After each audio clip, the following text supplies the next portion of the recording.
Hello, everybody, and welcome to the Tardis Zone live on this Monday evening. I hope to find you all in great form.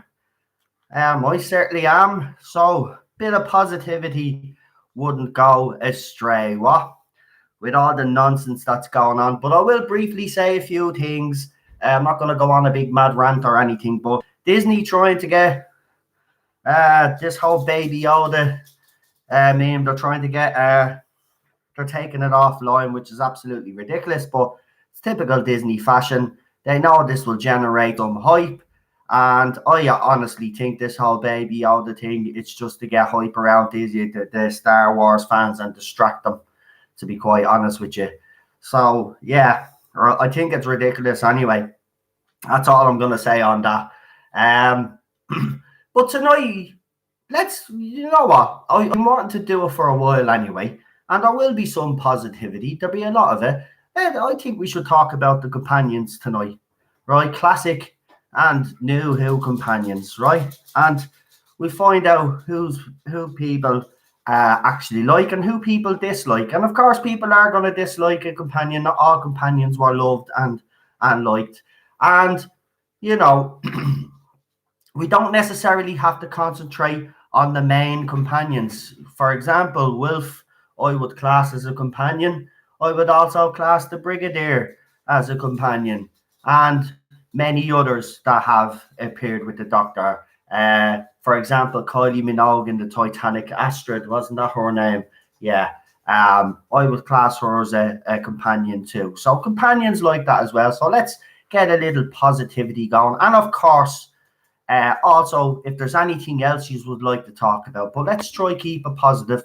If there's any sci-fi shows out there that you want to plug that you think fans would enjoy them, or movies, I know Paul and Gary do sometimes on this channel give suggestions for movies and TV shows to watch. I have a list of them there that I have to get through, both from Gary and Paul. So if there's anybody that wants to talk about their favorite sci-fi movie or any movie in general, let's just do something a little bit different tonight and see how it goes, because I do agree with a few in the comments. There's been a lot of negativity around, there's been unwarranted attacks. And by the way, I just want to say, I put up a couple of videos last night, and all I just want to say is thank you to everybody that watched the video and also went and did what I asked them to do, because it looks like that account has been removed. As we said, this side of the fandom is not going to tolerate any more bullying and abuse from these people. And if they go after someone, they're going to be exposed. As simple as that. Now, that's the only bit of negativity I'm going to have tonight. So if anybody wants to come ring in tonight and talk about their favorite companion, favorite sci-fi movie, favorite book, whatever it is, right? Then ring in, basically. Now, I have a few names already, and I know a few have actually messaged me on Messenger, and I just want to apologize for being late, but I might be a bit late doing the live streams now over the next, how many more weeks have we got? 2? 1? 2? Maybe. I'm a Celebrity, Get Me Out of Here is on, so I might be 5 or 10 minutes late during the live streams. It's the only reality TV show that I watch, and the only reason why I watch it is because they get to do the celebrities are put through the mill, and I love that. So yeah, I'm a bit of a evil person. I like seeing celebrities suffer a little bit, to be quite honest with you. Just one more thing, actually, I just want to bring up, and I'm not going to be negative on it, but I just don't understand why she won't do it. So Bradley Walsh, Tosin Cole, and Monique Gill, including Chris Chibnall, believe it or not. Chris Chibnall has agreed to appear on Celebrity Chase, a Doctor Who special on ITV. Now, ITV themselves have agreed to this. Now, if anybody knows the history between BBC and ITV, they're rival TV stations. So the fact that ITV has even agreed to do this is amazing. The only thing that's right, so as you all know, Bradley Walsh hosts a show called The Chase, and it's actually very good. It's a quiz show, right? And he came up with the idea of having a Doctor Who special. And ITV says, yeah, why not? Because they know they're smart. they know that it'll go well. It's Bradley Walsh's show. So basically, Jodie Whittaker has refused because she doesn't want to humiliate herself on TV, right? Now, I've seen some of the comments in the comments. I'm not going to say, and I'm trying to be, I'm trying to stay as least negative as I can, right? But she's afraid to be humiliated on TV, and she won't do it because he's at the helm of the show. Now, it was that part that I didn't like, because again, it just shows our slight bias towards, our male counterparts. It would be a fun idea, right? And it doesn't matter if you don't have that much knowledge. Seriously, it doesn't. Celebrities go on it all the time that we all think are smart and end up being actually stupid. So there's no problem. It's a celebrity special, right? And by the way, may I add, for the celebrity special, right, whatever money is won is given to a charity. So the fact that she won't do it, that's what annoys me. Now, I'm not going to get any more into it because I could actually rant about, but what's the point, right? We know what the woman is like. You know what I mean? So what is the point? But I just thought I'd bring it up anyway because it was interesting that the only thing that's holding this project back is the fact that Miss Whittaker won't do it. But we'll leave it at that. Right, I'm going to start taking names and start taking calls straight away anyway. That's all I'm saying really tonight, to be quite honest with you. Right, so if anybody wants to ring in tonight, send me a message on Messenger. Now, the live chat has gone on my side here, so I'll have to put up the pop-up chat, but I'll give you all the usual shout outs. I see 16 of you have liked the video so far. There's 36 of you watching. If you could give the video a like, the stream I should say, and hit that notification bell, and obviously all the subscribe if you haven't already. I don't even know what I'm talking about now, but we'll just go. I've had about two cans of energy drink, so I'm a bit and I've had a coffee as well. Hasn't helped. Right, let's get this show on the road. Let's give the shout out. So we have Paul here. We have Problem Being, Extra Spice Mikey, Lindsay, Gary, Rocket Runner. Yvette is here as well. Welcome. Let me see. Now, you see, I hate using this because the chat goes flying. Leland is here. Rocket Runner Raymond. Welcome. Gary is here as well. I don't know if I mentioned you, but I'll mention you again. See, the memory is starting to go and getting old. Stephen is here as well. Welcome. Blue Bonahuvian is here. Raymond is here. I think I mentioned you already. There you go. See, Alzheimer's is starting. Charlotte is here. Welcome. Daniel says, fantastic quiz program. It is. I'm not going to dwell too much on it, but it is a shame, that she won't. Derek McManus is here as well. Welcome. We've got John Lays here. Welcome, John. Nice to have you here. Extra Spice Mikey Marie. Crystal is here as well. Talking Comics with Gorminator is here. Welcome. It's nice to see some new faces. Always nice. Super John is here as well. Welcome. Casey is here. Welcome.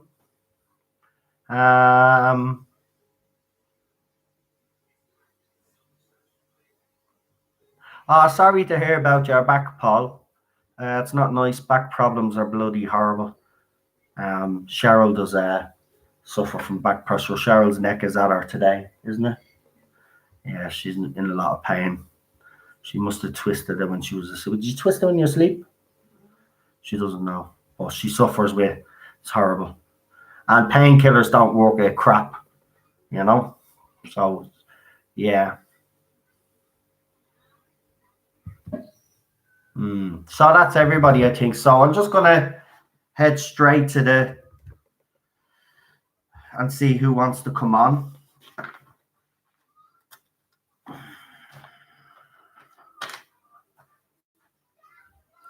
So,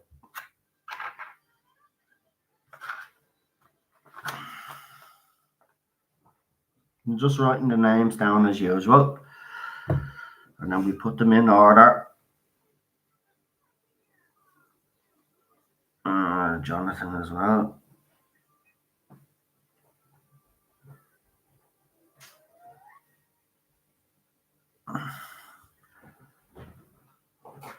Right, if anybody else wants to come on, I've only got 3 names so far, actually.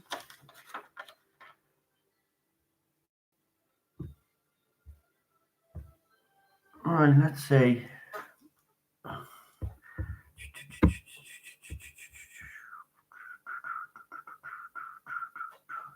David travels through time. I would love to come on. That is fine. You could. I don't know if is Chuckzilla hasn't showed up yet.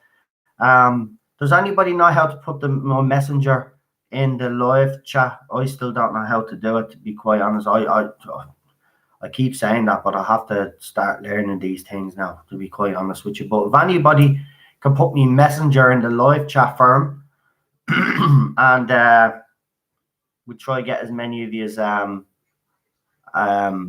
as we can. Well, Paul, if you'd like to come on and talk about Martha Jones, I could put you down. I know your back is at you, but if you're, I don't know if the pain's too much and you can't come on. But if you want to come on, no problem. I've only got the 3 names there so far. You know, I'm like you. I like Martha Jones. All I'll say about Martha Jones is I think she's underrated. To be quite honest with you, I mean, she saved the Doctor's life countless times. In the very first episode, Smith and Jones, she saves his life. I mean, she breathes, she blows into his lungs, doesn't she? She basically gives him her last breath. So, yeah, and then she traveled the earth for a whole year, do you remember? So, like, Martha's done a lot for the Doctor. She doesn't get the credit, I think, Martha Jones doesn't. She's very underrated. Actually, if there's some people would like to tell me who their most underrated companion is, Blue Bonnet Hoovian says she's really underrated. And Super John asks a question. Did anyone remember the TARDIS or the Dalek rides at the amusements in the 80s? Says Super John. Never saw them over here in Ireland, but I'm not saying it's never happened over here in Ireland, but maybe someone remembers that far back. I'm trying to think now, even when mid-80s, when I went to amusement parks, was there any Daleks or... No, I don't remember. Martha was tough and smart and very easy on the eyes, says Paul. That she was. Torlo and Tegan says problem being. Sarah Jane Smith and Ace are my favourite companions, says Unknown 289. Leela says problem being. Best Tennant character is Martha, says Crystal. I actually like Martha, but I think, personally speaking, and it's just an opinion, I think his best companion, David Tennant's best companion, was definitely Donna. The fact that himself and Catherine Tate actually had a friendship and it showed on screen, I think they had the best chemistry, to be quite honest with you. And Donna she did her fair share as well. I mean, let's not forget, in Fires of Pompeii, she got him to save that family. Even in what was it, The Runaway Bride, she gets him out before. So I mean, and Torn Left, that's probably that's probably one of the best companion stories, because it's mostly about Donna, and I love that story. It's harrowing. It's just brilliant. I love the end of it. The end of it when the Doctor realizes it was Rose. Just brilliant. Donna was great for the Doctor. Adric is overrated, says Extra Spice Mikey.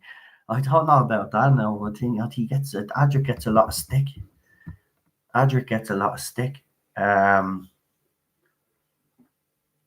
Jack is the only strong male companion in New Who, says Leland Gaunt. I don't know. I think Rory proved himself a few times now, to be quite honest with you. Yeah, Rory. And remember Alonso on the Titanic. I mean, he proved himself as well. They would all died only for Alonso as well was up at the top of the ship.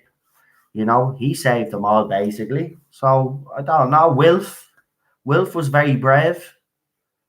You know, and I think Graham in Series 11. I know I hate it, but he was very brave. To be quite honest, he just lost his wife. You know, to go on a new adventure. You know, to change your whole life completely and to do what he did on the TARDIS. That's pretty brave. You know.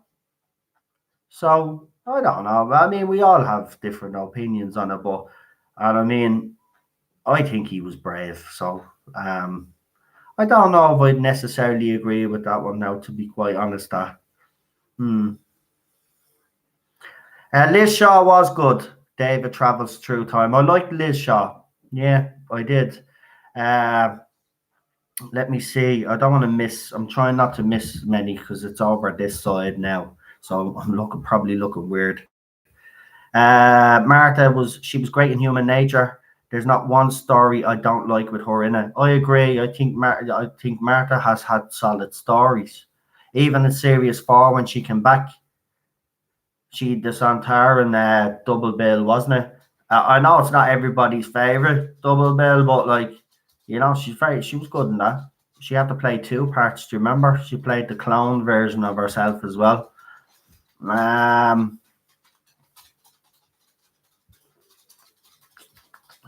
Yvette says she remembers the Dalek one, Super John.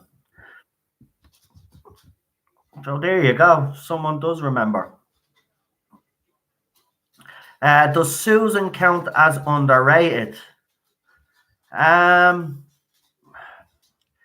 Susan for me is like chalk and cheese. Some love Susan and some hate her.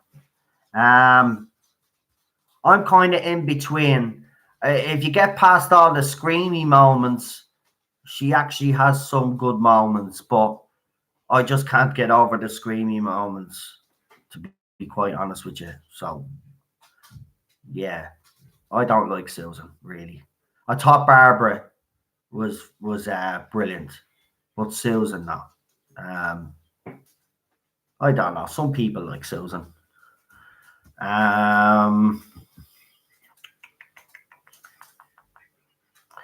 David travels through time, says Liz Shaw, Stephen Taylor, Captain Yates, Harry Sullivan are all a bit underrated. Yeah, you know, it pains me to say, but I actually agree with you. They are actually underrated. I agree. But you know, it's like even companions lists change with fans all the time. You know, it just all depends. I think it all depends on your mood and how you're feeling, and then you relate to that companion. Do you get me? So that companion then becomes higher in your list, or becomes lower in your list, wherever the mood you're in. William Martin says, "Good evening. Nice to have you on board." And Unknown 289, welcome. Dane is here as well. Welcome.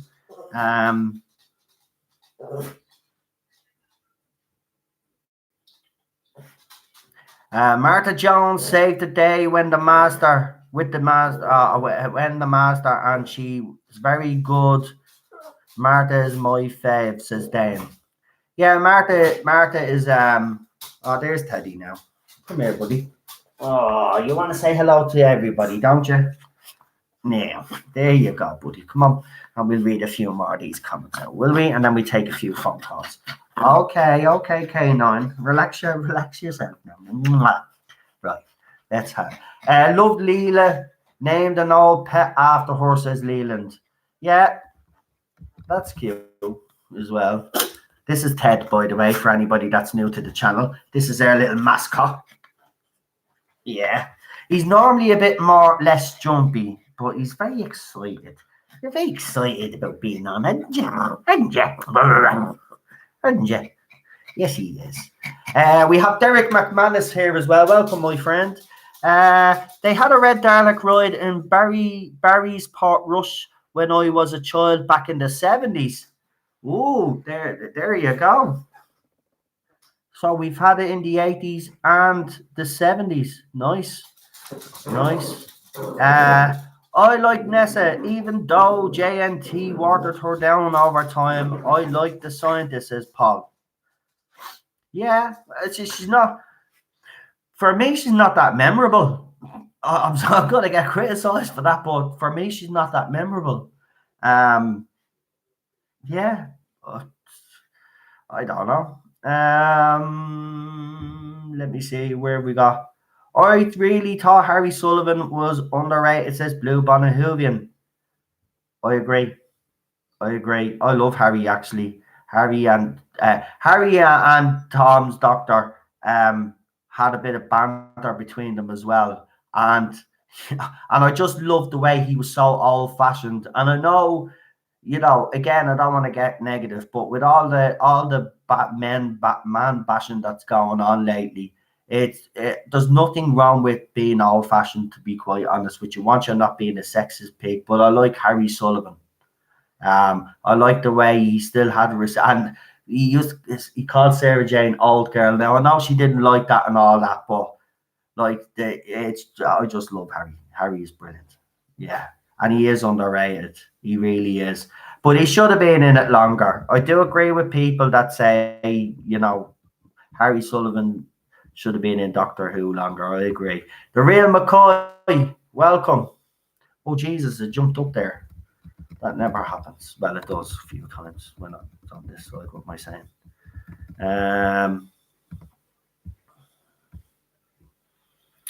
Let me see. Chuckzilla is here. Welcome, Chuckzilla. Welcome.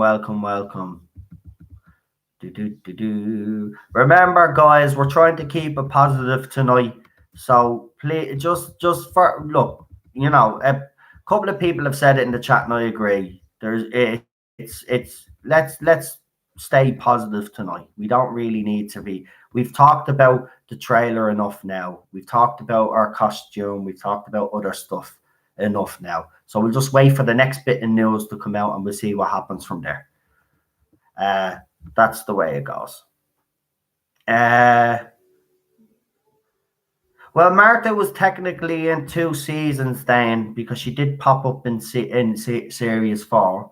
And she was in 3 episodes, wasn't she? Because she ended up doing that one there, the doctor's daughter, wasn't it? Yeah, that was the Meta Crisis, Jenny or something, or whatever. Yeah, Jenny, who actually became his real future wife. Well, they got married. What am I saying? Recently had a kid as well. Yeah, it was actually sweet. It was until idiots got offended as usual. Duggan from City of Death says problem being. I went on Dalek rides at Blackpool on South Pierce's Super John. I'm liking these little because obviously, like, I was born in 79, but it's nice to hear because Doctor Who, obviously when I was born, Doctor Who would have been, well, it wouldn't have been on the decline, but it certainly wasn't getting any better. Was it 79, was it? Maybe it was still good, was it? I was a baby anyway. Donna was great, says Leland. Donna is my spirit animal for sure, says Blue Bonnet Hoovian.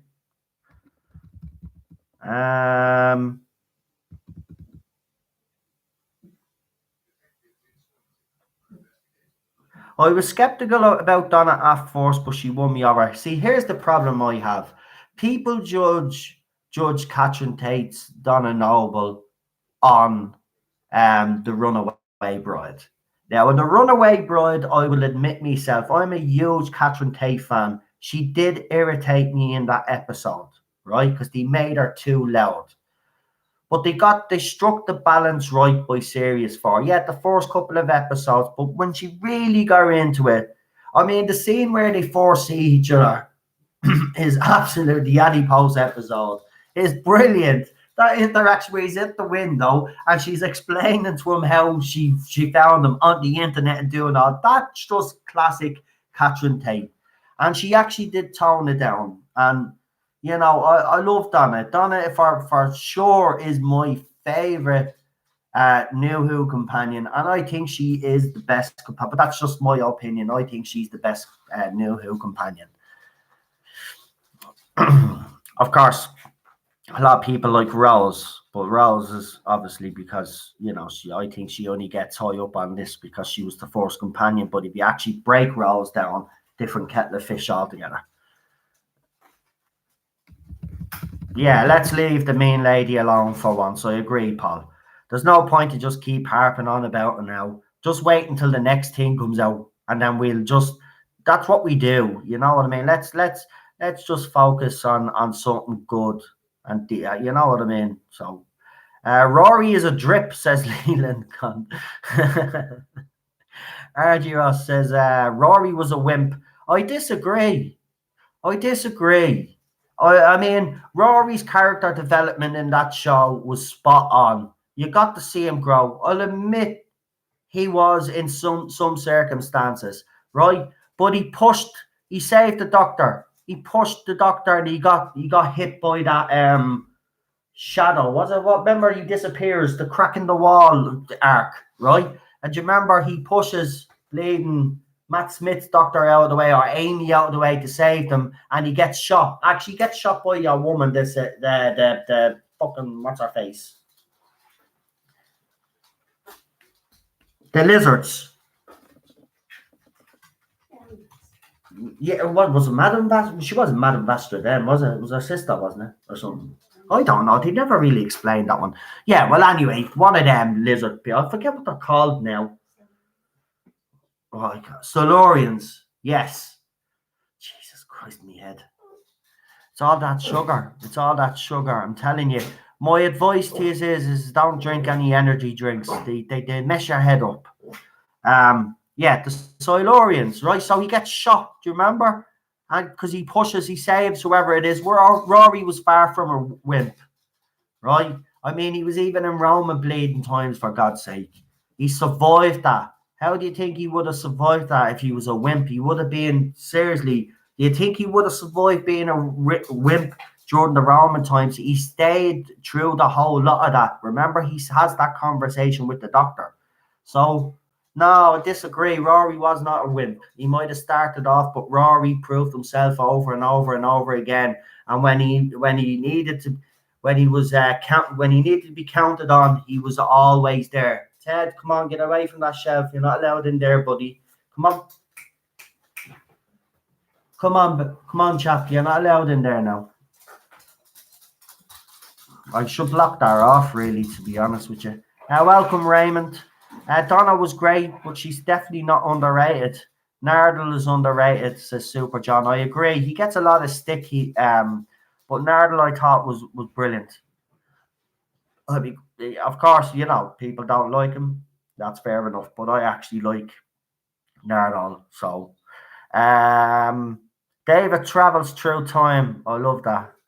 Adric has better chemistry with the fourth Doctor. It was more of arguing brother relationship with the fifth, says David travels through time. And I just wanted to say that again because I got to say David travels through time.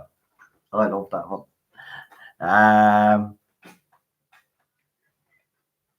Is Yaz underrated? Oh, and I heard she's going to be the lead actor in the new Grease movie. What do you mean? Oh, that's a piss take. I use off which is our Grease jokes already. Go Grease Lightning, go Grease Lightning, go. Every time I see a Grease reference now, I'm just gonna sing a Grease. I'm just gonna break out in Grease Lightning now. I like Wilfred. I love Wilf, and I'll tell you why. Do you remember when they're on that ship? And he have that moment and he breaks down crying and tells the doctor that he doesn't want him to die and all, and then he finds out it's the Dark Star Crystal or something, whatever it is, and then he grabs the gun off. Remember, he will basically tells the doctor off well, how dare you and all this, right? And then the doctor takes the gun. Like, Wilf, and I have to say, Bernard Cribbins, David Tennant scenes together always hit me here. Brilliant, brilliant. Even when he's saying goodbye to him and all, and he's crying, brilliant. He is definitely. If I don't know if he's underrated in this, but if he is underrated, he doesn't deserve to be underrated. He's up there as well, as far as I'm concerned. Um, that's why I was pissed off with David Tennant's doctor when he was stuck in that chamber, and then David Tennant's doctor decides to be an arrogant, self-indulgent asshole, and he's like, "Why me? Why me? Why? Just get in the fucking thing and release him." Like, seriously, his regeneration, that whole thing just annoyed me. It really did. I didn't mind the scene after where he goes and pays a visit to them all. I thought that was great. But that scene before that, where he just released Wilf, you think. He fought through the war. He deserves that respect. Right? Isn't that right, Ted? Yeah? Ted agrees with me. Do you want to come over? Come over to me then. I don't know what he wants. He's looking for something again. Just put him beside me.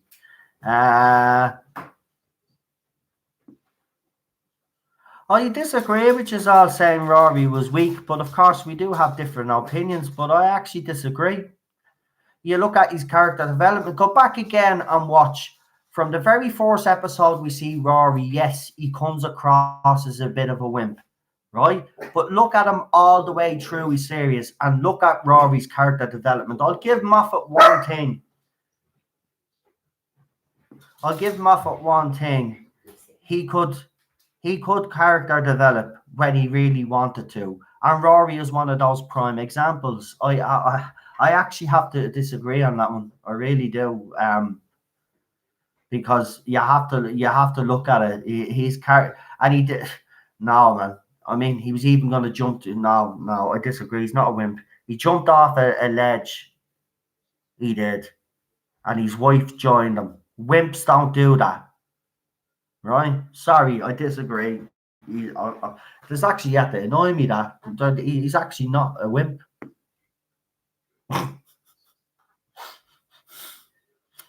Right, we'll leave it at that. But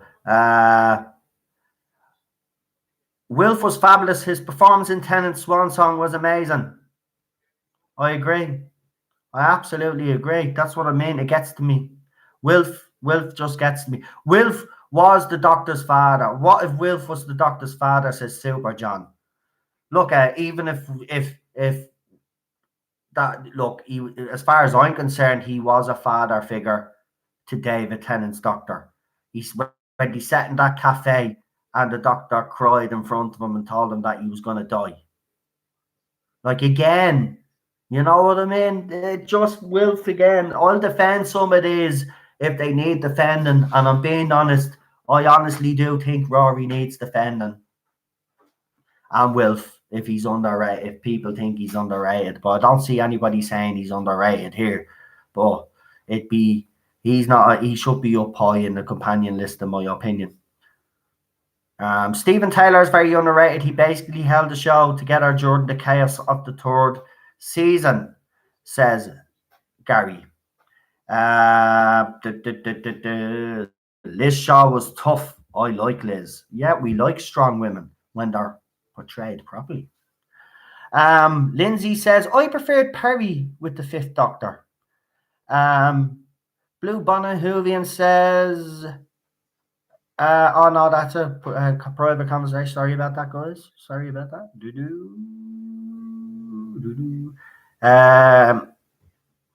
Perry and the Sixth Doctor, 2 ticking time bombs, says LOL, says David travels through time. And I just love saying your name all the time for some weird reason. Oh, and let's not forget K9. Look at K9. We don't even have to say anything about K9. K9 is just K9's K9. K9 gets a vote for me every time. There's no debate.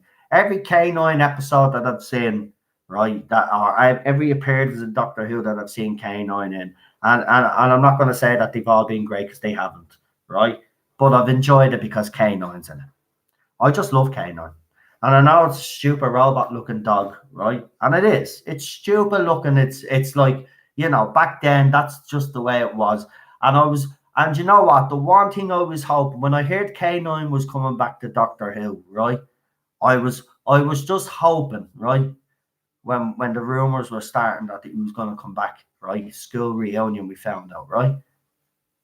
I was saying, I hope they don't redesign K9, right? Or if they do, just at least keep it some similarity to the old K9. But look, we love K9. Look at K9. Yes, I love one of them. I keep saying I have to see. It's very hard to get at in here in Dublin. I'd love even one of those little remote controlled K9s or something.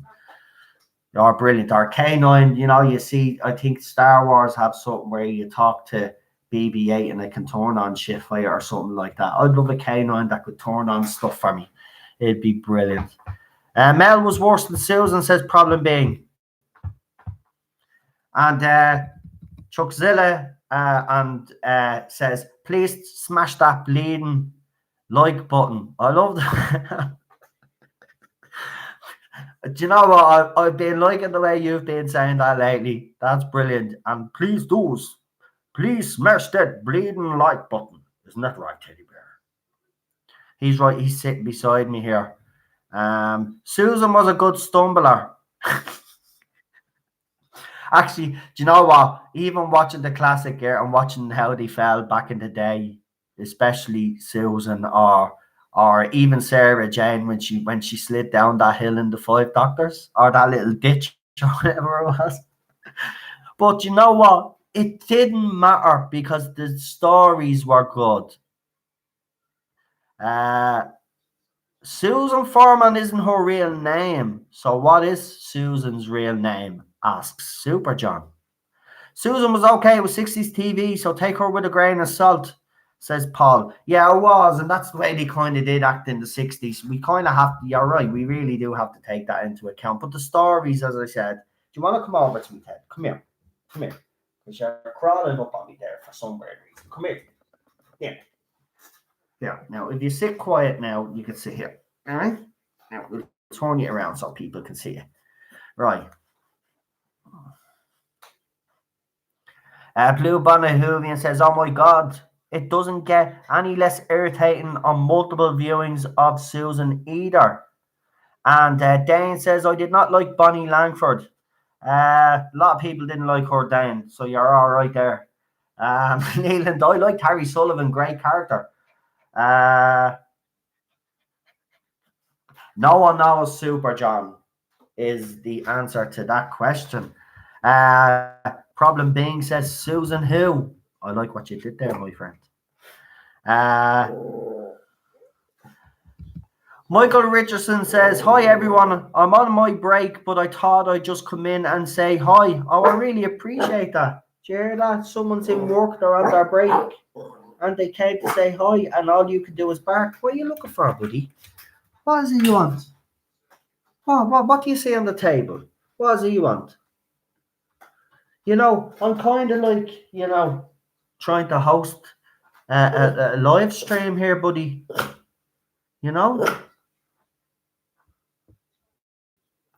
I don't know what you want. You're sneezing and also, which means you're excited over something. What are you excited for? Oh, Mammy. Here's Mammy now. You're in trouble. Do you need to come with Mommy? Yeah, I think he does need to go with Mammy. Yes. Here, see. I don't know.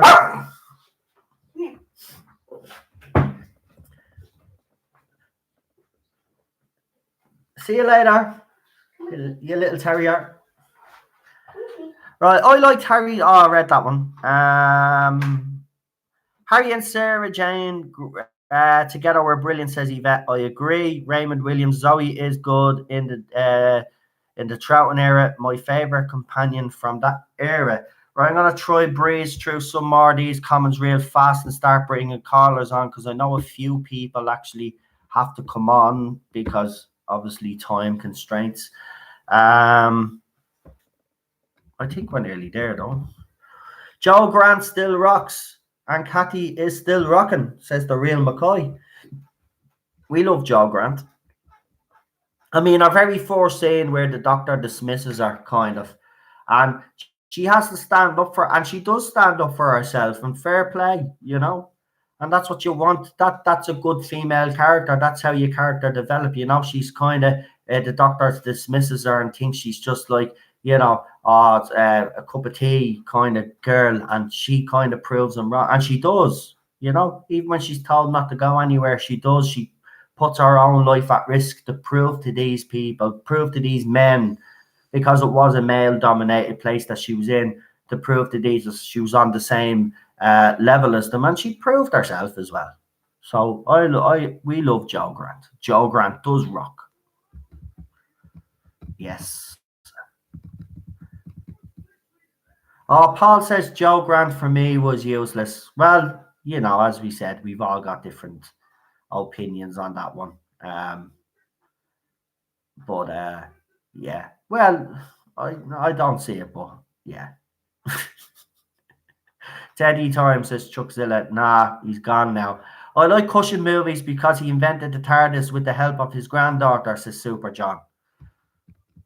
Teddy is so cute, says John Lays. Thanks very much, buddy. Teddy, says everybody. Everybody loves Teddy. I'm starting to get worried that he's only watching because of Teddy. Romana 2 is the best, says Dan. Bring back Romana, says Problem B. Exactly, Noel. Nessa started out great, then J&T watered her down. Yes, she's just, it's sad really, because she became, I really can't remember. You know what I mean? That's the thing. And even watching episodes there, as I said before, everything happened, and then I haven't really watched much. But I'm going back to where I was. I'm going to start watching Classic Who again, from where I stopped. So I was halfway. I think I was midway through Tom Baker's era. So I'll continue on. Tegan was hopeless, says Daniel. I didn't like Tegan myself. So Stephen Taylor was underrated, says it just jumped up there on me. What is going on?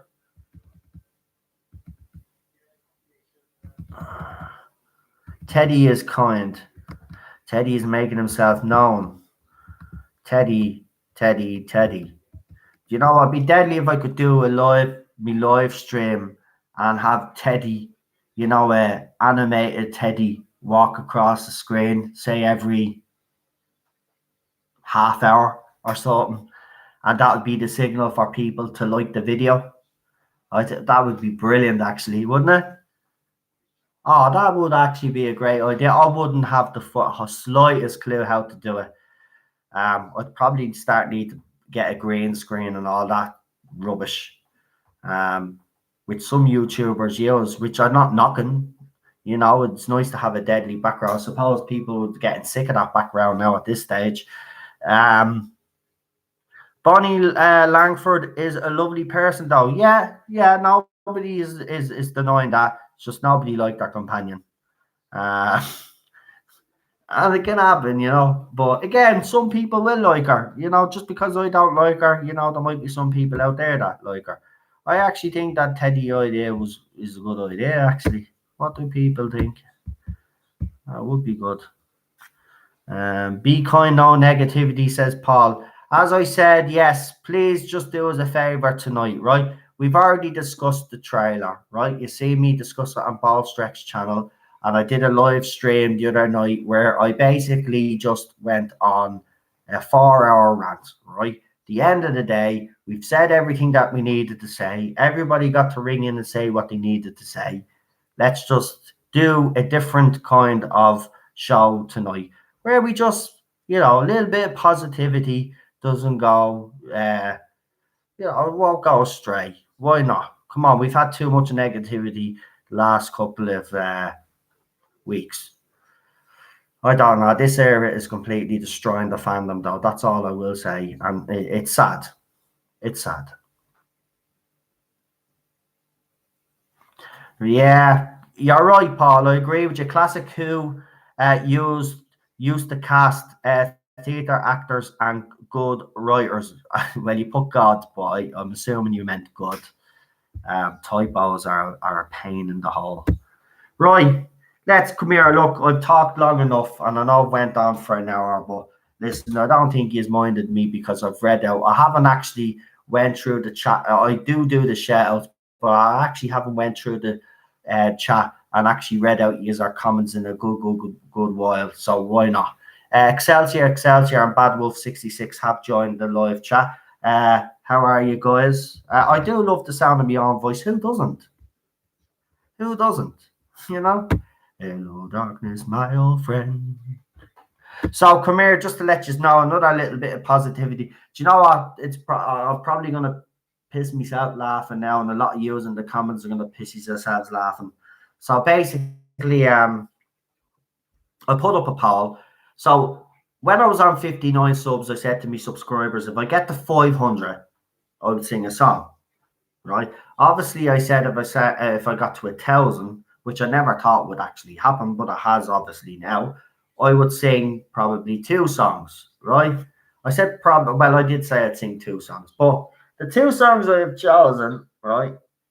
But I wanted to do a poll to see which one people definitely wanted me to do. So I put up Jodie Whittaker's version of Yellow, and I picked Gary Jules' version of Mad World. Right?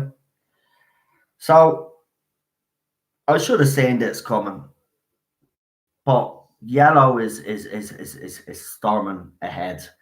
So it looks like the first song I'm gonna have to do on this channel is gonna be Jodie Whittaker's version of Yellow.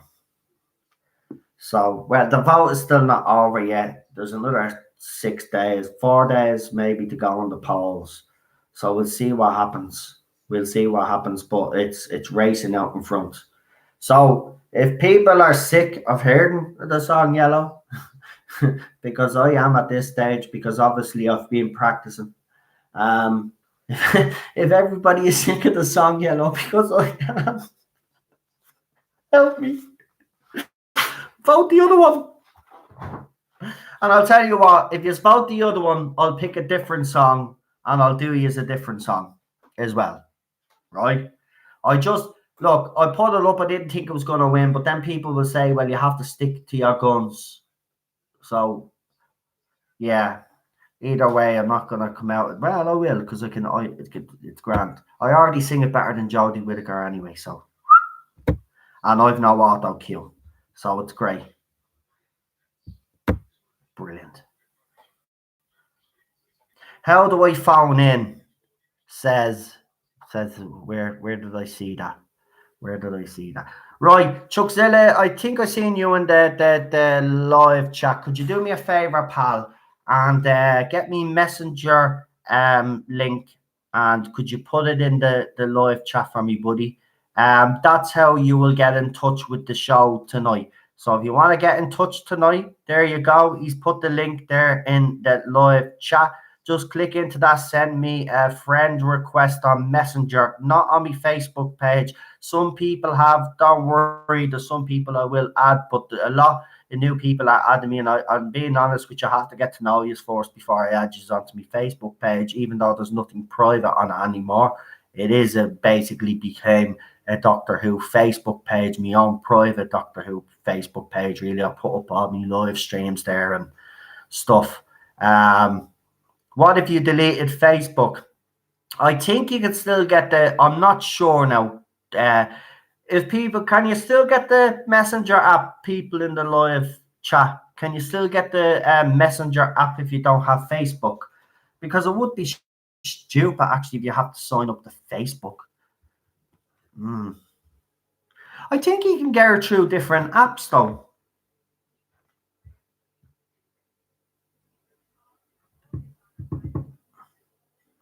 Right.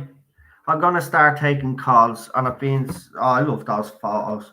So the artist that's been doing the art for the channel, obviously with all these new rules now, we've had to change up the thumbnails. So I'm gonna have to go through my videos because of this bit stupid business with copy, and I have to change my thumbnails because apparently this kids not for kids thing is absolutely killing YouTubers. I'm telling you, and I think that's their plan.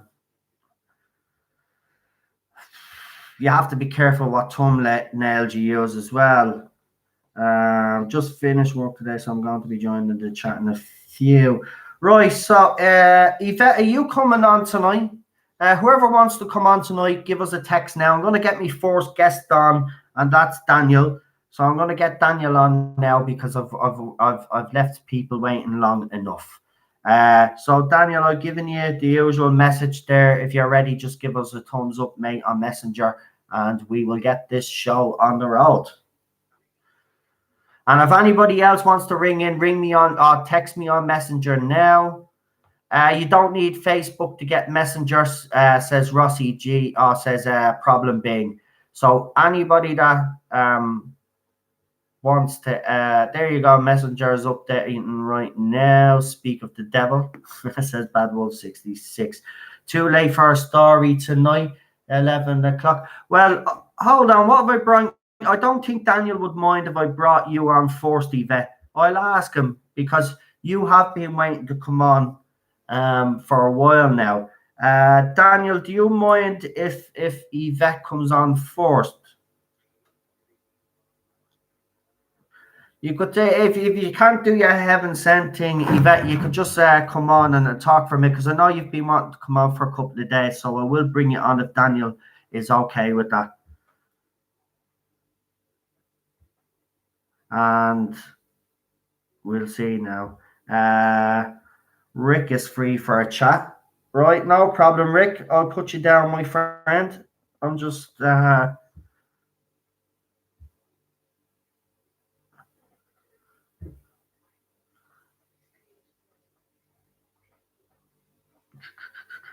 waiting on Daniel to get back in touch with me. Yeah, that's okay. Bring on Yvette first. Thanks, Daniel. Daniel's a gentleman. Fair play to you, Daniel. Thanks a lot. I appreciate that. I'll bring you on next, and then I'll bring on Rick because Rick needs to go early. And then we have Lee and then Jonathan. And if anybody else wants to pop in, Gary, Paul, whoever, if any of you guys would like to come on, Blue Bonnet Hoovian, yourself, anybody, I could take a few more calls. So we'll bring on Yvette because I haven't spoke to Yvette in a while either. So why not? And we like Yvette. Yvette is our scientist. I keep hold on. Our resident. Oh shit! I forgot. Oh.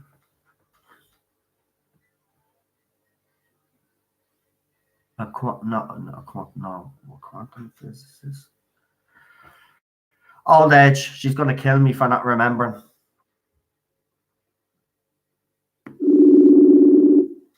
Here we go. A physicist. Quantum. Hello. Jesus, it is a quantum physicist. I was actually doubting that in my head. Thanks, Paul. Sorry, Eva, but you know what? You were nearly there. I know. Do you know what? The thing about it is all that sugars that they get into me bloody head. I'm not drinking any more energy drinks after tonight. I'm being honest. I'm done. I say that, but then I'll actually start drinking more. But I need to stop, man. So I can't drink them. They make my heart race. Yeah. I drink cans of Monster. You know that stuff is lethal. It's lethal. Right, so I have done Heaven Sent as everyone had requested it as their number one. Right. And I have to say, for a synopsis, it was quite hard work because it's just Capaldi and lots of very important statements he makes. That's why it's 16 pages long. And I'm happy not to do it tonight. That's fine. But Yeah. I hope I've done it justice because for a synopsis with one actor in one place repeating himself. Yeah. Yeah. I didn't want to miss out any of his big statements he made. So that's why it's 16 pages long. Wow. Yeah. Wow. But yeah, we'll do it another night when we got a quiet night and nothing's going on. Yeah. That's fine. It's not a problem. But I have done it because that's what everyone voted for. Right. Well, we look forward to it. We do. Well, I try. Right. So, if you Come up with anything specific you'd like to talk about, do you know what? I'll ask you a question. then. So, what was your favorite? Yeah, I'll ask questions like because I want to keep it positive. So, what kind of TV shows or movies did you without because I know women are very sensitive about their age and stuff like that. But you growing up as a kid, what kind of TV shows, children's programs, what kind of shows did you get into when you were younger, and then when you look back, you're saying, "Oh, I can't believe I was into this sort of thing," and you cringe now or something like that. Do you ever get anything like that? Because I do. I remember I used to watch a show in Ireland called Bosco, and I watch it now and it's cringy, but I still love Bosco. It's weird. I don't think I've ever regretted watching anything. Obviously, being in my early 50s, I go back quite a way, and I'm not ashamed of my age. Everyone keeps telling me it's the new 40s, but they said that when I turned 40, it was the new 30s. So I got used to hearing that. As for TV shows, oh my goodness, Space 1999 was a favourite. But then I wasn't a typical girl. Doctor Who inspired me to be who I am today. And Space 1999, I absolutely adored that show. And I can't, Mariah or Maya, was it? The woman that could change into any animal. Loved her on that. And the whole thought of the moon spinning off with the base into the unknown. It was a great story. Obviously, a huge fan of Blake Seven. Absolutely love that show. I'm trying to think back. The original Twilight Zones. Saw all of them. I suppose, yeah, I was always into science fiction. And, movie-wise, as I've said before, Bambi damaged me. And I never watched Disney again after that. I went to the cinema to see that, and that was horrendous. And I think that's followed me around for the rest of my life with the old animals, So, yeah. I'm trying to think. I saw all the Star Wars at the movies. I saw the first Star Trek. I remember going to see that. My dad taking me to see that. Yeah, we were both a little bit disappointed with that actually when we came out. The effects were fantastic. The story was just a little bit bland for Star Trek. I don't know. But they got better, and then they got worse again. So, yeah, I don't know. It's kind of make me recall things 40 years ago. It's hard work. Well, here, besides I'll make it easier. Besides Doctor Who, today, what TV shows and movies would you watch now? Have you watched, for example, have you seen, actually, as a scientist, actually, just a scientist in general, what did you think of the movies Interstellar and Arrival from a scientific point of view? Interstellar was okay. Arrival, not so much. Wow. So, see, Arrival's probably, I rate Arrival as one of the top sci-fi movies ever made, to be quite honest with you. Yeah, it wasn't bad. It just didn't grip me like some do, you know.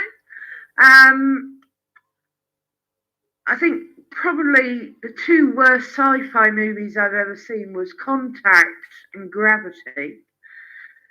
Both of those were horrendous. Oh, I a quite lot of like the people. Yeah, a lot of people love Gravity. Didn't she win a? Didn't Sandra Bullock win an Oscar for Gravity? Didn't she? Did she win the Oscar for Gravity? I I know don't she was care. nominated. It was absolutely god awful. Oh. Sorry, Paul. That was unkind. Yeah, no. I suppose movie-wise, I quite like all the I suppose the latest stuff would be more horror I've been watching than anything else, and I steer clear of the reboots because I just get annoyed. I just don't think it's necessary to reboot a film just because they can. Like Chucky, you know, the original stands alone. So yeah, I steer clear of reboots. So yeah, my favourite companions from classic are Sarah Jane Smith and Harry, and from New Who, I'd go with Donna definitely. Yeah. Underrated in classic, I suppose. I think Jo Grant was underrated to a point. I think she was a fantastic companion, but at that time of when it was being made, she unfortunately didn't have the line she could have had. So yeah, I think her character could have been a little bit more, but she was great. So underrated, I'd say. New Who underrated. Underrated in New Who. Well, I didn't like Clara at all, as everyone knows. I'm just trying to think. Underrated. Can't think of anyone that was underrated. Captain Jack was a favourite. We like Captain Jack. Yeah, and I agree with you with Rory. He was a complete drip through the first season, but then his character started to build. You know, after he died a couple of times. You know, and he did end up. I mean, when the Doctor goes to war, I mean, he steps on after he turned into a plastic. What are they called? Autons. That's when his character really came to life. I think. Yeah, the Pandorica opens, and from then on, he seemed a lot more with it. Yeah, but Amy trod all over him. Yeah. Yeah, but Amy did that to them. Yeah, but Amy didn't just do that to Rory. She did that to the Doctor as well. She had. I'm not saying Amy. Yeah, no. She had both of them under her thumb. Both as her boys. Rory's character did develop, and I will defend him. He's not a wimp. I'm sorry. I have to struggle. I didn't say he was a wimp. No, not you. No, I'm just saying. As some people said he was. I said he was a drip in the first season. Well, he wasn't really in it that much. Well, what we saw of him, he was very much undermined by Amy. Well, of course he was, but think about it, right? It's like everybody, right? Before they go on an adventure with the Doctor, they're kind of like that. But then as soon as they do go on an adventure, then they always then get that little bit braver. You do see a change in them. So I think it was only natural that when Rory then went on a proper adventure, then you would see the difference in him. That's what happened. He did argue with the Doctor about the danger, though. Yeah, he did. He strenuously said about it. Yeah, sure. In the Vampires of Venice, he gives the Doctor a piece of his mind. He asks if Amy is going to be safe, and then he realizes then that he might have put her in danger, and he's pacing up and down, and he's really pissed off. So he does. His character develops quite quick from series one, but see, the thing about it is, serious one, we didn't see enough of him. I think, again, some people judge Rory a bit harshly. I like I'm Rory. I'm not harshly saying at you all. are. I'm not saying don't take No. it personally. Mm. There's loads of other people out there talking about, not talking about you. Yogurt is cuter than Baby Yoda. I disagree. Get out. Baby Yoda is absolutely beautiful, cute, cuddly. I want one myself. Disney, you bastards, you know what you are doing, right? Everybody that's complaining about Baby Yoda out there, trust me, they'll all go out and buy a Baby Yoda. These are the same people that will say that they'll boycott Star Wars, right? As I said, if you're a fan and you say you're going to boycott something and you go out and buy a Baby Yoda, you're a traitor to the franchise. Disney know what they're doing with all those memes, taking them down, because you know it brings Baby Yoda into focus. It brings Disney Star Wars into focus. Don't be falling for it. Don't even talk about Baby Yoda. I haven't seen any of them because I don't watch Disney. No, they say Baby Yoda because we don't know Baby Yoda's species, Stephen Griffiths.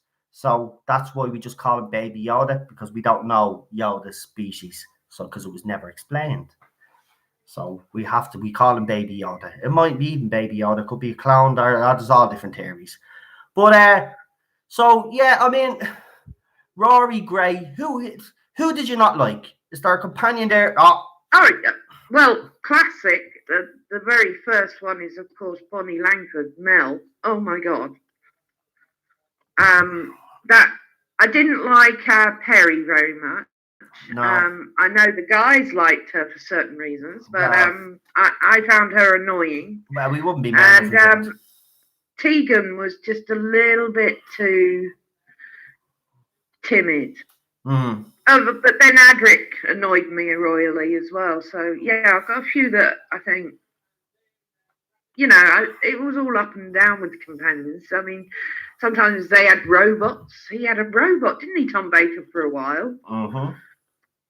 So yeah. In you, who didn't I like? I didn't like Clara at all. I'm not a huge fan of Martha, I'm afraid. But that's personal opinion. I know a lot of people like her. I never took to her. Well, it was that's fair enough. Work. People don't take to certain companions. It's certainly the truth. No, that's right. I mean,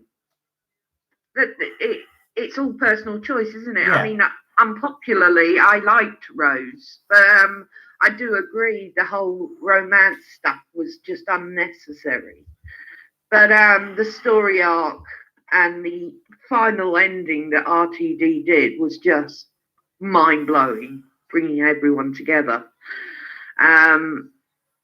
It's one of the best finales I think I've ever seen in any show.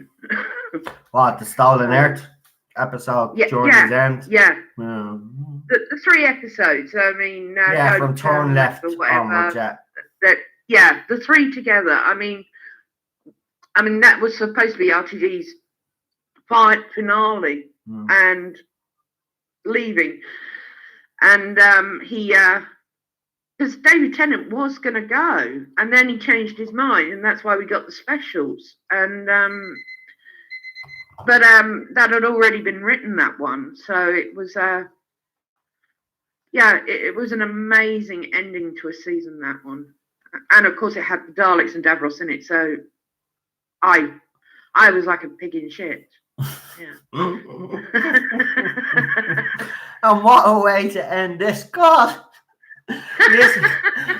Listen, I will bring you on first Wednesday if you're around, so we can all hear your heaven sent synopsis. Well, yeah, I did it because you guys requested it. It's it's not a Dalek story.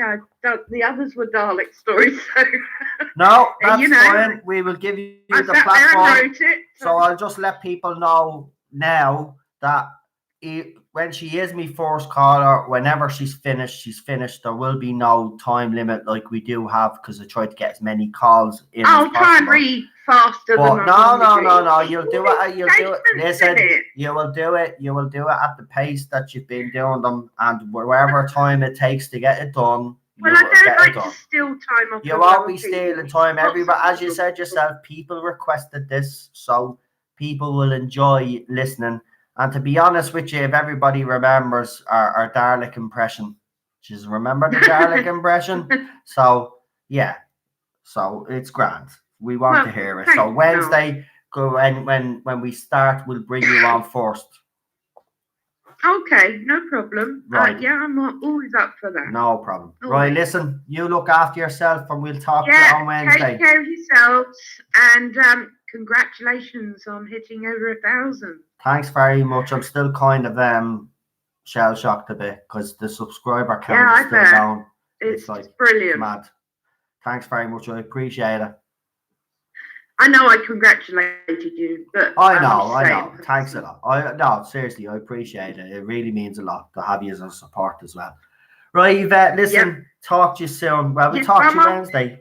So, listen, looking forward to it myself, I have to say. So, see you soon. Good. All right, you take care, everyone. You too. All right. Bye-bye. Bye. Bye. Bye. Bye. Bye.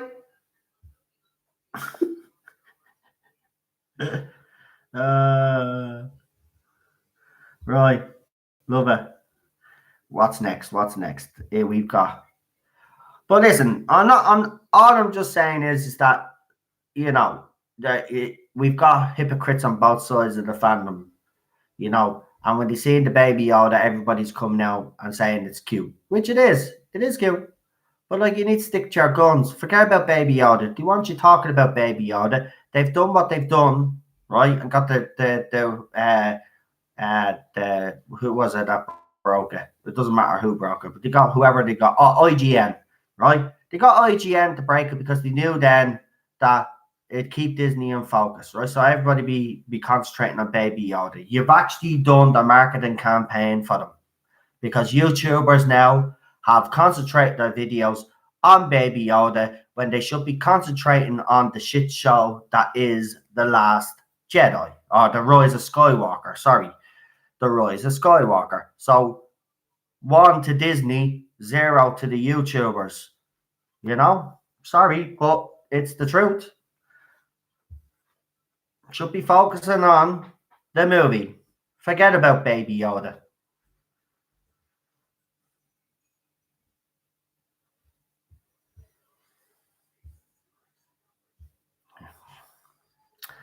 It did, no.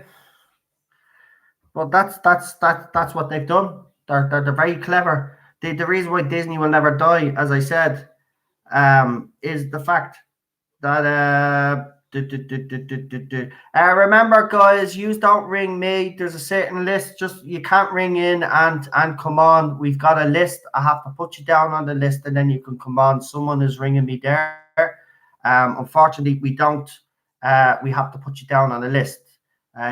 You can't just come on straight away. We've got a list, and it's unfair on those people that are on the list.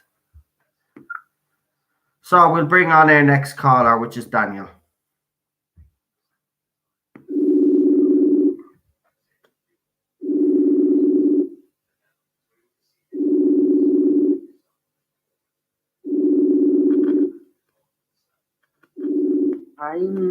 How are you tonight? I'm not too bad, my friend. How are you? Yeah, I'm not too bad either. I kind of want to give you my thoughts on my most underrated companions and whatnot and stuff like that, though, because I've been wanting to actually tell you my opinions for a while on this.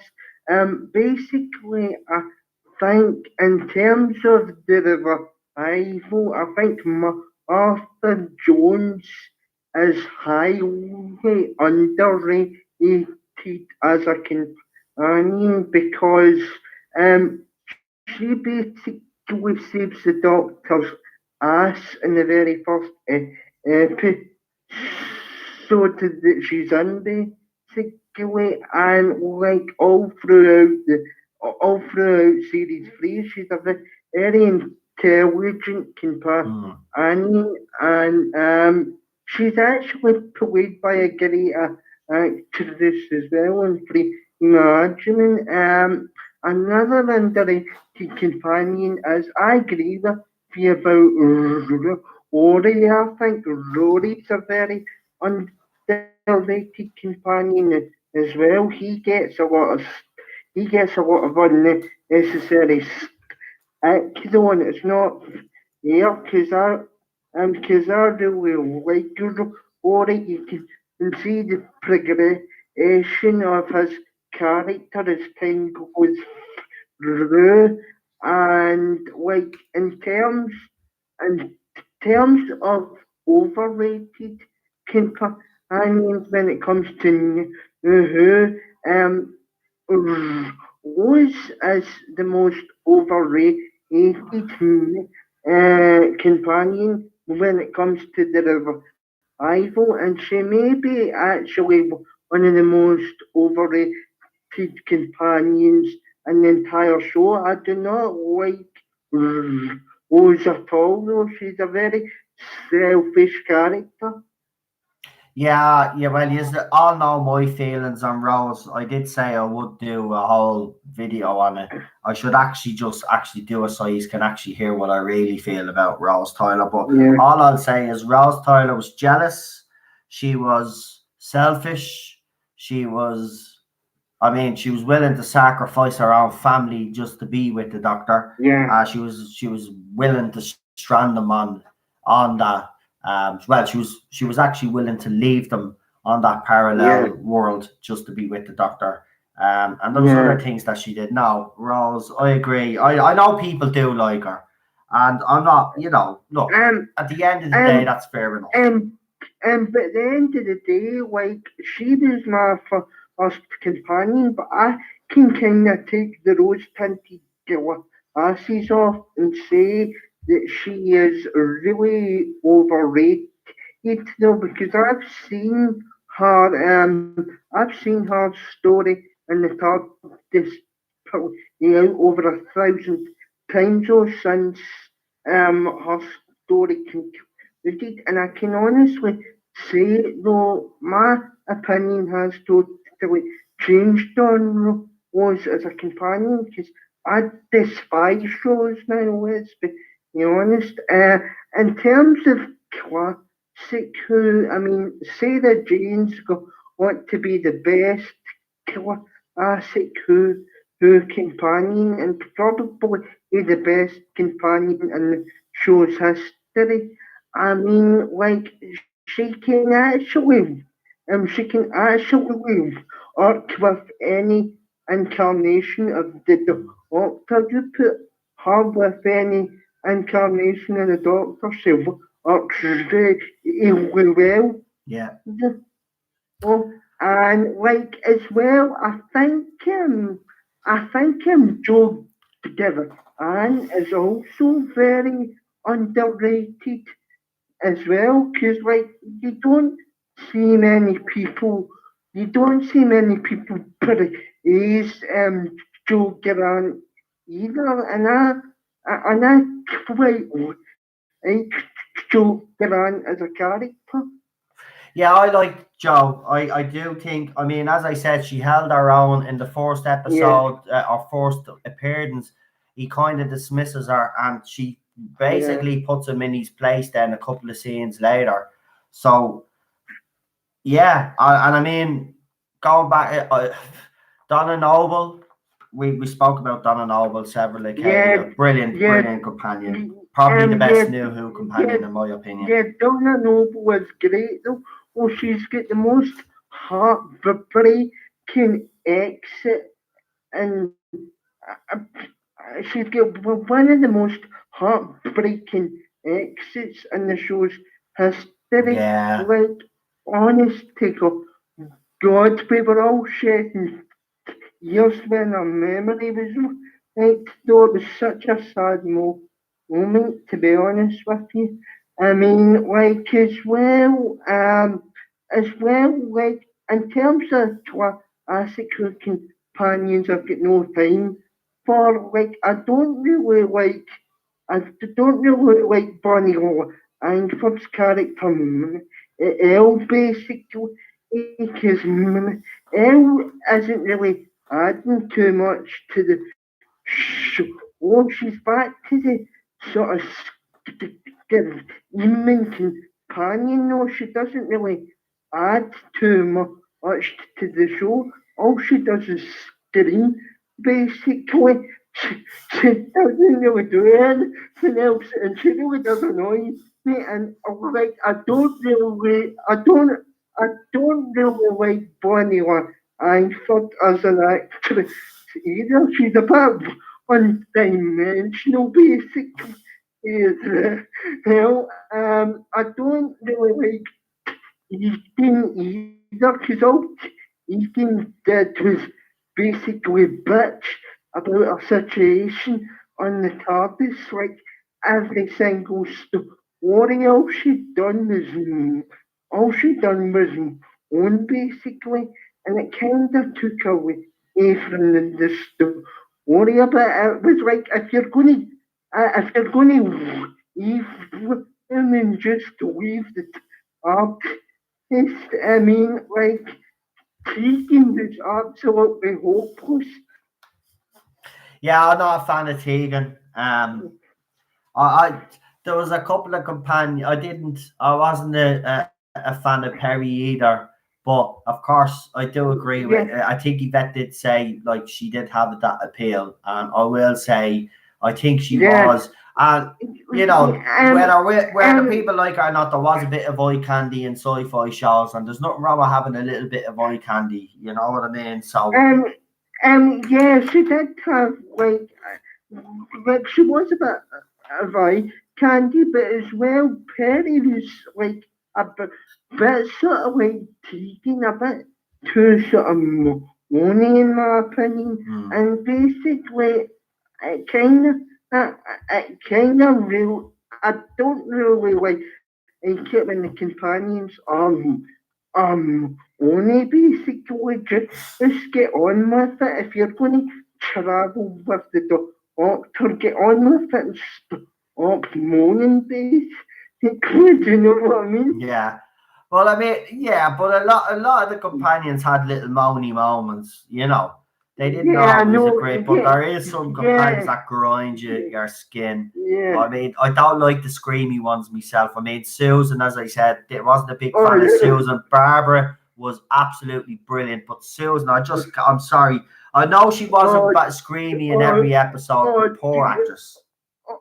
Jesus, Carol, and Fort, and see, this is what you've done. No, you're going to understand Carol and Fort. They already know my thoughts. Carol and Fort, she's absolutely ridiculous as an actress.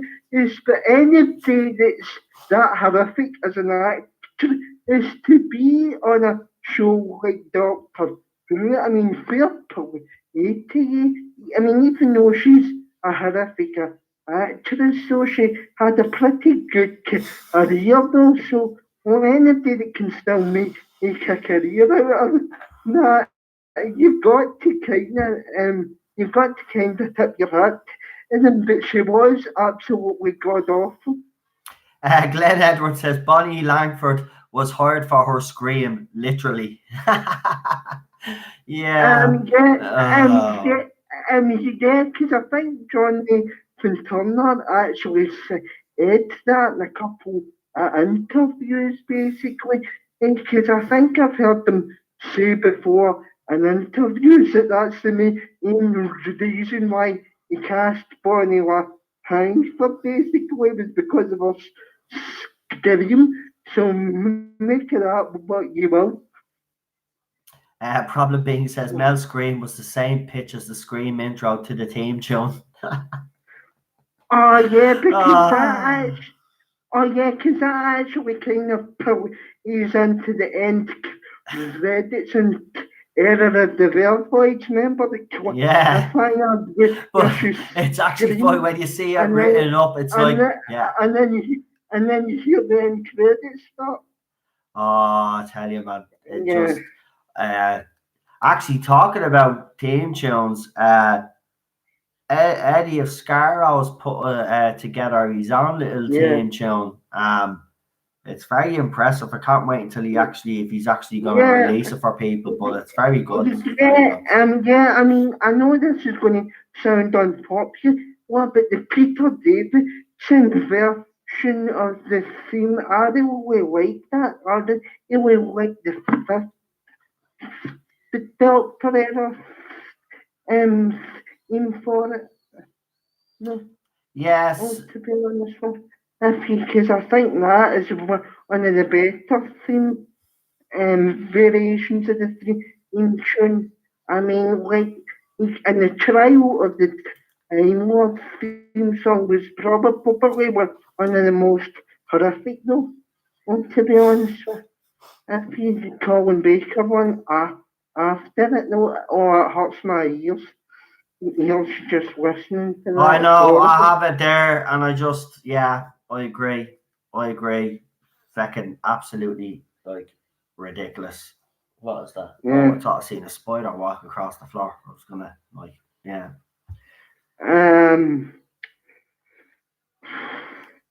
Someone called Cheryl there says Noel has super cool Doctor Who stuff because his wife is super awesome. Be on the lookout for a talk of Matt Smith Doctor in December. Oh yeah, but I don't know who that Cheryl person is. For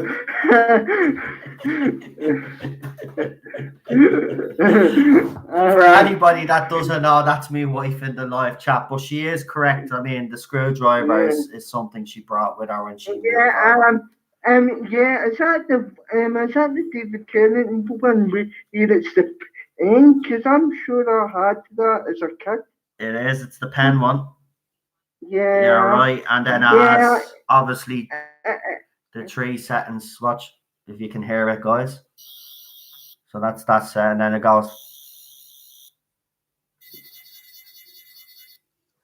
Yeah, and then it opens up like this. Look, there you go. Oh, actually, it's not supposed to permanently there, but hold on. Yeah. Sonic. Yeah. So it's all good in the land of Doctor Who. There you go. So back to normal. Yeah, it's good, isn't it? It's good. Yeah. That's a screwdriver. Yeah. We won't say anything about the other one, but that's what a screwdriver looks like. Chris, do you know screwdriver? That's what it looks like. Thank you. Yeah, just keep it kind of positive tonight, no, because basically, to be honest with you, we all need a bit of cheering up, though, and the fandom, because it was getting a bit sort of dim and gloomy, basically. So that's why I wanted to talk about the companions and stuff of tonight, because just to lift everybody's spirits up. Yeah, I know. I'm not. I was just having a little joke. Yeah. Don't worry, guys. Don't worry. I have been positive all night. I have. And as Paul keeps saying in the live chat, and I agree, be kind. So if anybody is writing anything that the mods don't like, they will remove the comments. Okay. If you keep it up, then of course the mods have my permission.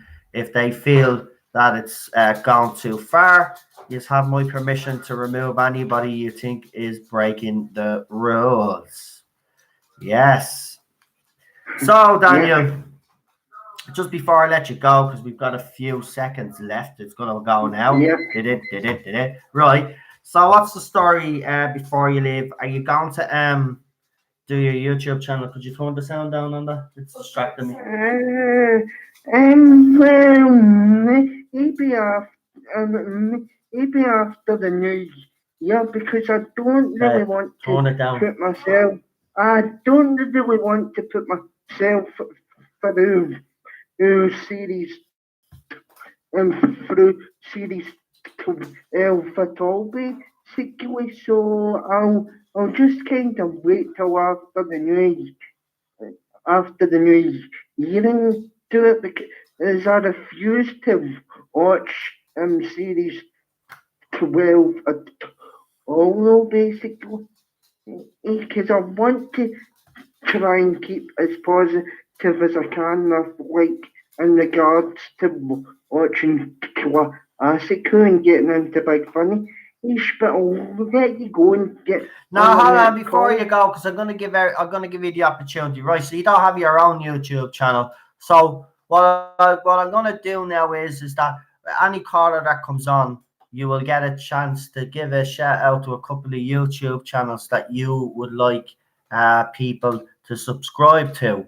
So with that said, Daniel, is there any YouTubers? I kind of have a funny feeling who you're gonna say, but go ahead anyway. YouTubers that you would like to give a shout out to. Um, the space of the hallway and purely for the fact that the and dedicated to his craft, I will say he will one final suggestion from me. He tricks off because the guy is like no, he busts his ass in every video that he does, so he puts a lot of effort into everything he does. So we'll subscribe to the Facebook Nerdaholics and he tricks what if you fancy it. There you go. Thank you, Daniel, for that. I appreciate it. And thanks for coming on. And I will speak to you soon, my friend. Yeah, and congratulations again on hitting the 1,000. But I'll let you go and get on your next call, and I'll talk to you in Einstein, maybe. I'll talk to you soon, mate. Sure, I'll probably see you on Twitter before then anyway. See you later, Okay, pal. cool. See you later. Yes, Bye. see you after. And that was Daniel, everybody. A great call, as usual, from Daniel. Right, so we move along swiftly, and our next caller is going to be, because we've got a list.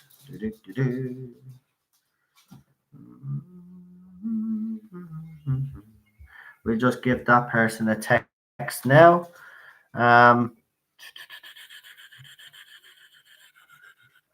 Bum, bum, bum, bum, bum, bum, bum.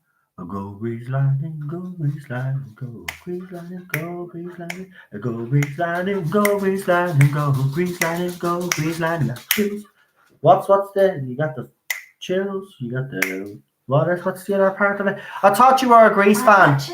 No. You don't even know what. No. She doesn't know. She claims to be a Grease fan. She doesn't even know the lyrics to Go Grease Lightning. Now, get away. Grease fan, my ass. I don't care. Grease 1 all the way, right? Grease 2 is muck. It's like Dirty Dancing 2, right? No, muck. No. Right? I hate sequels if they're not done. Hey, Rick. How you doing, sir? You the Rick Meister. We got the Rick Meister on. How are you? The Rick. No, I call him the Rick Meister, right? Be on the chat again. It's always a good pleasure to talk to you. Not the frog song. Oh, don't worry, I won't do a frog song. I don't even know the frog. I don't know the frogs. Oh, hold on. How does the frog? The frog song? Yeah, that goes. That one linked in with Doctor Who. I was listening to ELO out of the Blue, the album, and there's a series of tunes from like tune 8 all the way through. It just really would be a great regeneration suite for the Doctor. It really goes. Starts with "Believe Me Now," and it goes through all these things. This struck me as a great moment. If you were going to use classic tunes or pop songs in the Doctor Who story, you could use that for the regeneration scene. It really worked. So yeah, there's always some good tunes out there. Yeah, first of all, congratulations on the 1,000+ subs. That's really great, man. That's really, really cool. Yeah. And what a lovely touch from that horrid Nasty Man Bowles track, and that equally evil, dreadful man Gary. You know, these people are such evil monsters, aren't they? You know, taking time out of their day to help a smaller channel and even better to help a friend because you guys are mates, Mm-hmm. and he's helping a mate out. Yeah. Do you know what? Fair That's the play. reality. The reality is they're two of the nicest men in the fandom. That's Yeah. what the reality of the Yeah. situation is. But because they do the videos that they do or the live streams that they do, people think that's them. No. You got to hear the real Ballstreck on his live stream, by the way. That's the real Ballstreck, right? The reason why he does the videos the way he does is because he's angry, right? But when he was on the live stream, he's far more relaxed and he's surrounded by friends, so he's more comfortable, right? So you get to see the true nature of him, and he's a gentle giant, isn't he? We've spoke to Ballstreck like he's a gentle giant. There's not a bad bone in that man's body, and he's been through a lot. So he's a friend. Gary as well. Gary's done a lot for this channel as well. Doomcock as well. I owe those three a great deal. So and there's been a few others. Fellows. Look, I haven't done this on my own, as I said last night. A few others have helped me get here along the way. You know, got Eddie Escaro as well, and a couple of other people that have helped the channel along the way, and I appreciate it all.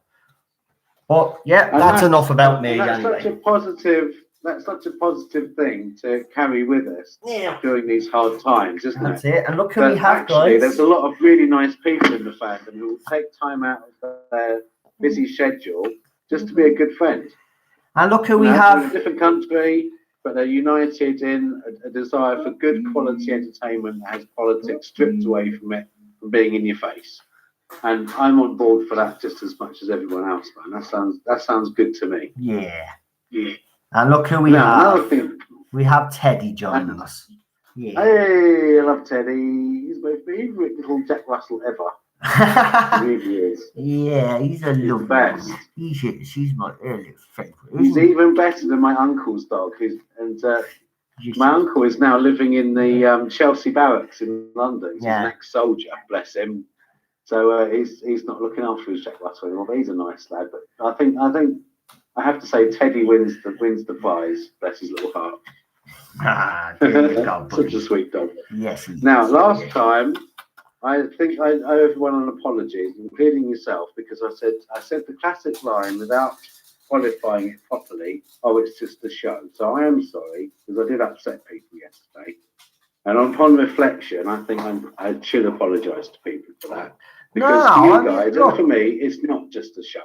Look, I know I went on a bit of a when you said that, but I wasn't. I do understand that there's people out.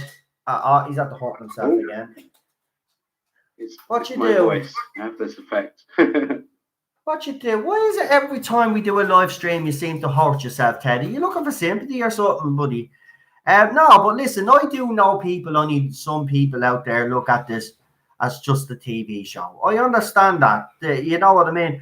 But it's just when, like, you've never done it, so I have no ill will towards you. But when I hear other people on Twitter and all, it just hit a nerve when you said that. But it wasn't directed at you.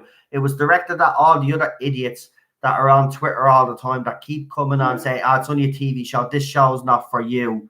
You know what I mean? And that's what annoys me because for some people, and I know it is a hard concept. It even is a hard concept for Cheryl to grasp that I think of this more than a TV show because to her, it is a TV show at the end of the day. And I understand that people are going to just think of it as just a TV show at the end of the day. But as I said last night, that, you know, as I said, people relate to companions, or people look up to the Doctor, or they look up to companions, relate to the Doctor, or whoever the Doctor happens to be. You know, so it can become emotional for some people. Some people do become emotionally involved in characters on the show. And it doesn't matter if the main character changes all the time to a different lead. You're still connected to that central character. Yeah, exactly. So that I wasn't aiming that at you or anything, and you don't need to apologize anyway, to be quite honest, because, you know, as I said, I do understand that people only see this as a TV show, some do, but to others like myself, it's more than that. We've had there's an emotional connection there. As I said, I wouldn't have met my wife if I hadn't watched Doctor Who. That's You know, true. I wouldn't have Very set up true. my Facebook group. She Right. wouldn't have joined me Facebook group, and we would never have met. Yeah, we So- wouldn't be chatting, would we? Exactly. None of us would be We'd have actually never here. had chat. So, you know, it might be going There's through a more than rough the time show, right it's a now, but it's brought community. people together, hasn't it? Teddy's Yes, cuter than Baby absolutely. Yoda. Oh, no, I don't know about that one. What do you Anyway, reckon, so I Rick? thought, just to clarify what I was saying, Yeah, go on, buddy. you know, this isn't a life and death issue. And when we're angry, that's a very powerful emotion, but it's short term. And it's also can be directed in ways that we may not see right. That's what happened in my life. And so what I've had to learn to do is say, okay, anger's a great energy. It's brilliant. Direct it at something positive. So write to the BBC, use that stuff on Twitter. Try to include a genuine plus if you can. If you can't, don't do it. It's got to be genuine. If you can genuinely say there was something about that god awful series that was good, maybe the colour was good, or the filming was good, or something. You know what I mean? There was a good bit of camera work, or a good effect, or a good baddie. Something genuine. And you say, look, this is what we want you to fix. Explain what you want. Don't just complain. Say, I'm going to complain, but here's how you improve it. Here's how you make it better. And I was thinking of good old Mary Whitehouse. Remember her? Who's messed with Philip Hinchcliffe and the boys back in the day with Tom Baker. She was organised, dude. That woman had a whole bunch of people writing into the BBC saying, oh, Doctor Who's too violent for children. And by God, she had an effect, didn't she? Yeah. Our Doctor Who had to be rowed back. So let's imitate her organisation. We don't have to be a prude like her. We can say, look, we want the show to be for everyone again. Yeah, I We don't remember want to that be interview absolutely actually when you mentioned. I've seen it a few times as well on YouTube. Yeah. Funny to say Doctor Who too violent for children. Jesus. Yeah. Man, so we can we were imitate tough that back then. organisation skill. That's how you get things changed. And so, you know, just beware of allowing anger to not be directed into something positive, because then it can just ruin your day. Like these idiots who are saying horrible things about Bowles Trek and you and other folks out there. You know, we can't stop them doing it, but we have a choice to how we respond to things. We get to choose that. They don't. So we can say, like Bowles Trek, he laughs at them now. He goes, "Oh, this is my entertainment. I look at these knob ends and have a laugh at them." And that is one really good response. See it as comical. These people are idiots. They're not proper fans of the show. They haven't been moved by the Doctor's character like you and I have. He taught me in many ways how to be a good human being, a good man, the Doctor. Be kind, be positive, be inclusive, be clever, think things through. You know what I mean? See the good in people. You know, it's all there. All these really positive traits that help us live better lives are there encapsulated in the Doctor's character. So in that sense, it isn't just a show. So I was actually wrong. It's more than a show. It's a way of hopefully being a good person. And it's not even gendered. You know, women, it's as much of a role model to women as he is to men. And you can look to Romana for the female example of that. Look how Romana steps out at the end of the TARDIS to help those Tharils. She's seen a race of time-sensitive people who are enslaved, and she's going to go and free them. Yeah. There you go. What a step out for Romana that was. That was cool. So yeah, we're all united. We all want this show to be for everyone again, and for not to be insulted for coming up with legitimate concerns about a show we love. I think that's fine. I don't see anyone can have a problem with it. Unfortunately, though, that is the problem. People do have a problem. And yeah, people, you know, you are right. It all depends how you react. Well, how I react is I go straight for the jugular. If these people are going to come after me, you gotta. Then I'm going. See, there are times. Now, there are times when you laugh. There are times when you hit back. Yeah. Now, you seen last night was one of those particular moments. Yeah, and one of those nights was last night when Bowles Trek was attacked. I decided I'd take it into my own hands, screenshot those tweets, put them up. And by the way, thank you all that went and reported that Twitter account because it was taken down. Guys. So you did well. We are united.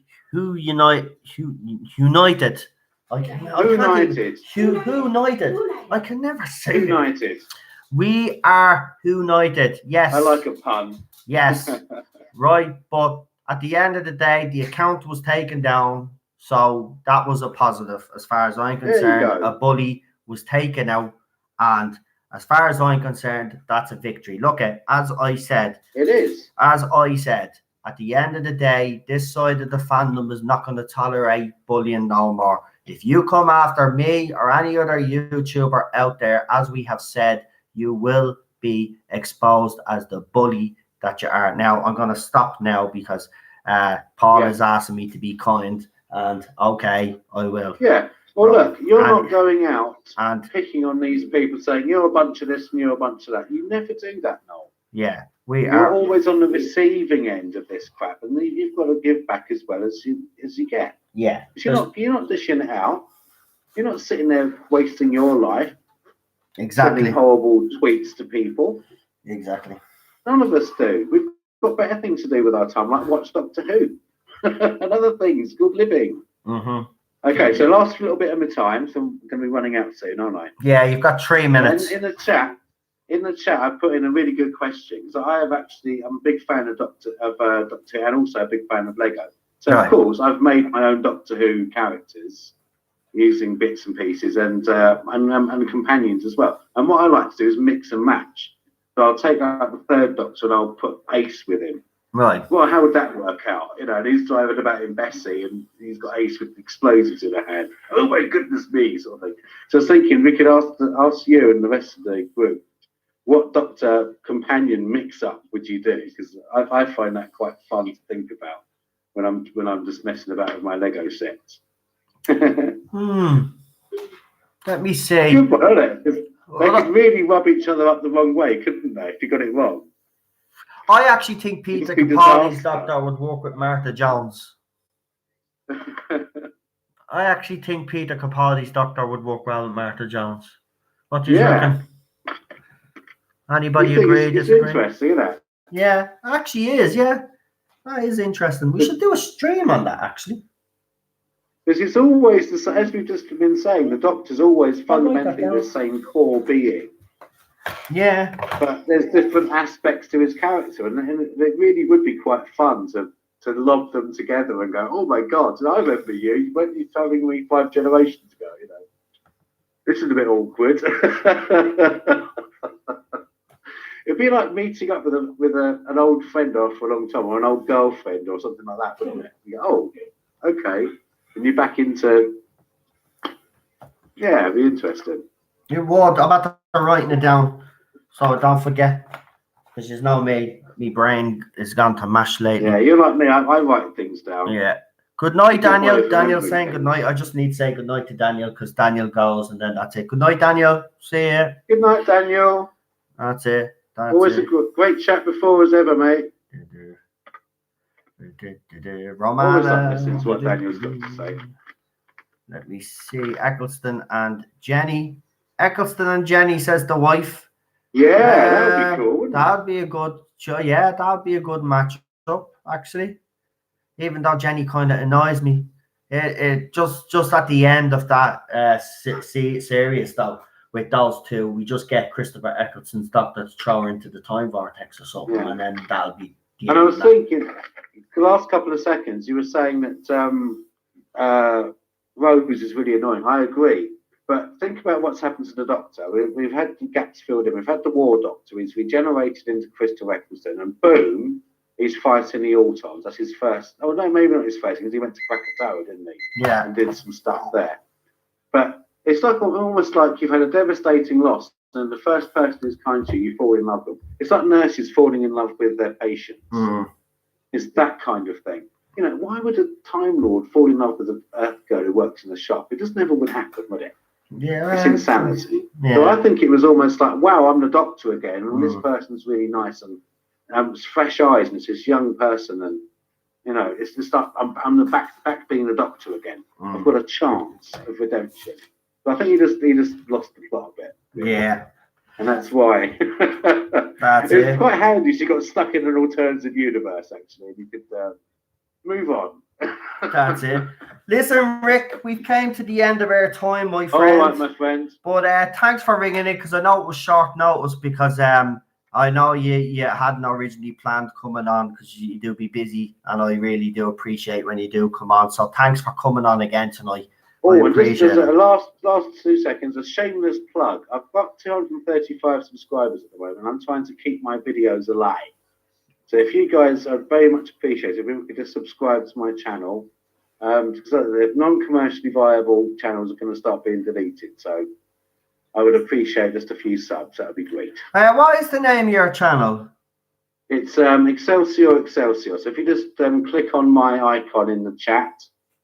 There you go. Didn't know. You should have told me, man. We would have gave you a channel a shout out a long time ago. Oh, that's my okay. friend. I was hesitating because no, man. You see, I do it all the time. Listen.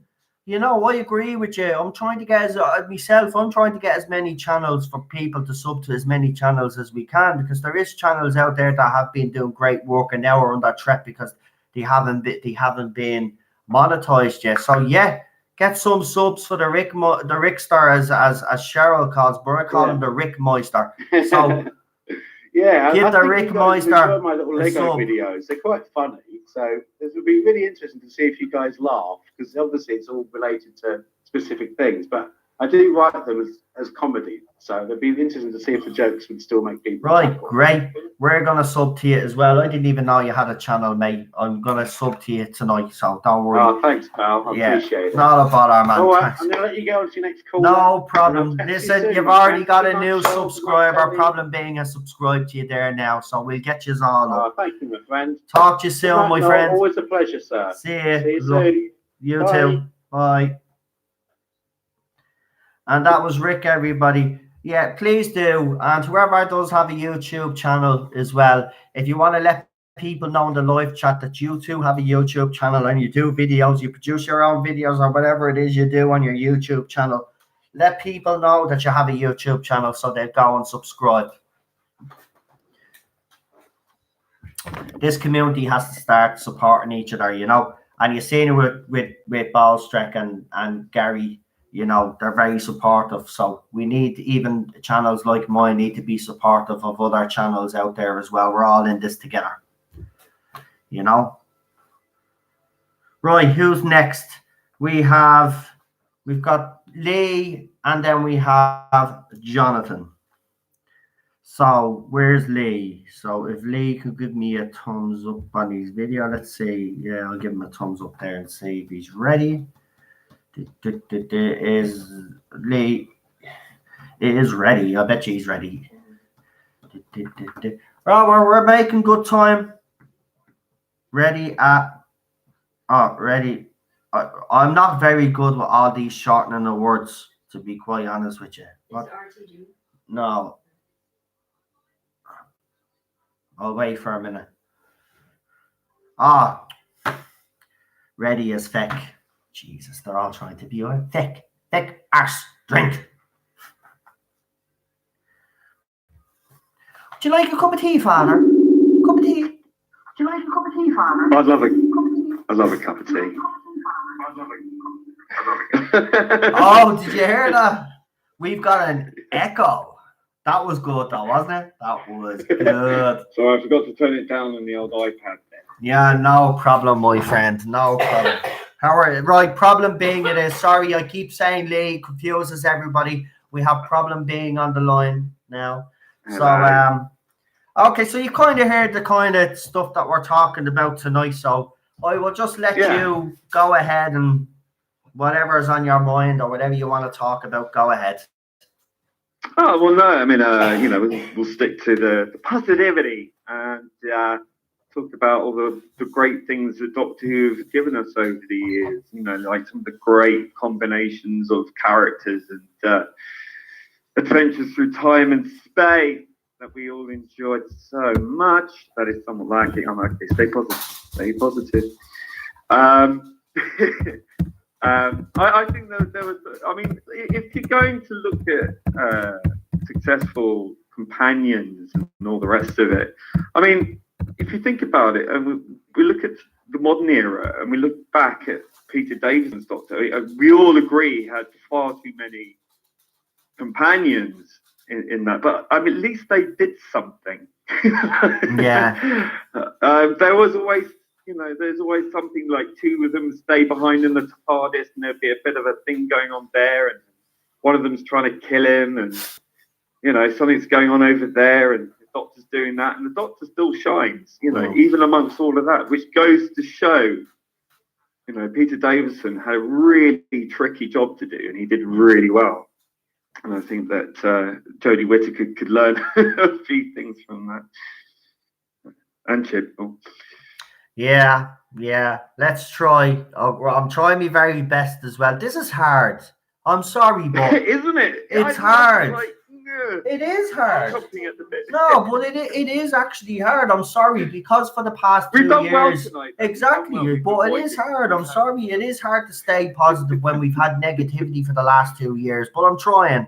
It's easy. Okay, Yeah, well, I agree with you. We'll It's easy easy to be kind, but it's kind of hard not to be negative when we're kind of living in a negative society right now. I was having a really good little chat there on the chat with Michael Webster there, and we were having a great old chin wag about the good memories that we were remembering, right back down to the toys and the things that we had and the things we didn't have that we wanted to have.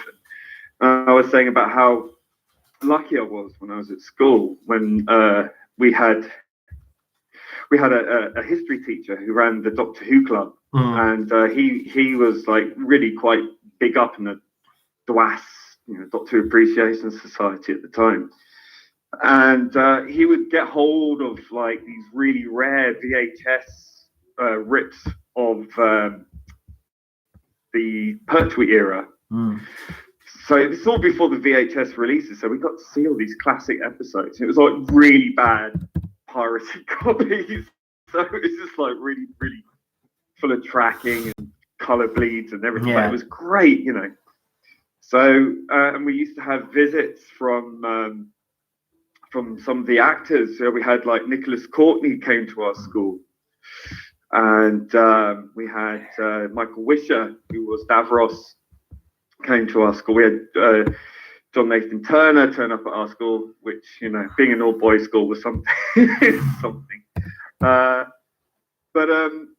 no, it was a really great thing to have. We went, we were very lucky. We went to see Sylvester McCoy and Sophie Aldred. Yeah.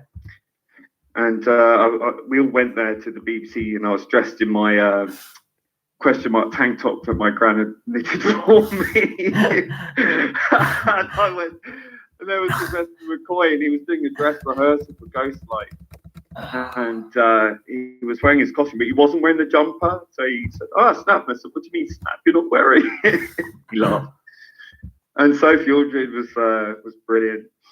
She's the one who pointed it out to him. Actually, that was sweet. So it's good memories, We went to see John Pertwee at the Ultimate Adventure. We got to meet him backstage at Wimbledon Theatre in his dressing room, and he was there in his sort of like dressing gown and looking so dapper and amazing. And the funny thing is, it's like you meet someone like that. Yeah. And if you were to ask me, like, so what did he say? I couldn't tell you. You do. You go. Yeah, mine goes blank, doesn't it? It's one of those things. That's the thing, I mean, I do remember the time I met Tom Baker. I was working front of house in the West End for Prisoner Cell Block H, the musical with Lily Savage. And he came in. It was like my first day in the job, so I was very wet behind me. It's like mid-90s. And Tom Baker walked in with his wife, and he looked like he'd been on a few. His face was like a beetroot. I remember that. Big, tall, imposing figure. He goes, "Where's the bar?" And I'm like, on my own, it's the middle of the IRA thing, I couldn't leave my post. It was the first day, and I was like, but it's shut. He goes, "What do you mean it's shut? Get the manager!" So off I went, shitting myself. So I got the manager, brought the manager down. And before she even said a word, he was like, "This streak of piss has told me that the bar is closed. I'm a friend of Lily Savage." She was like, "Oh, I'm ever so sorry." I was just, my jaw was on the floor. I was like, "That's my hero."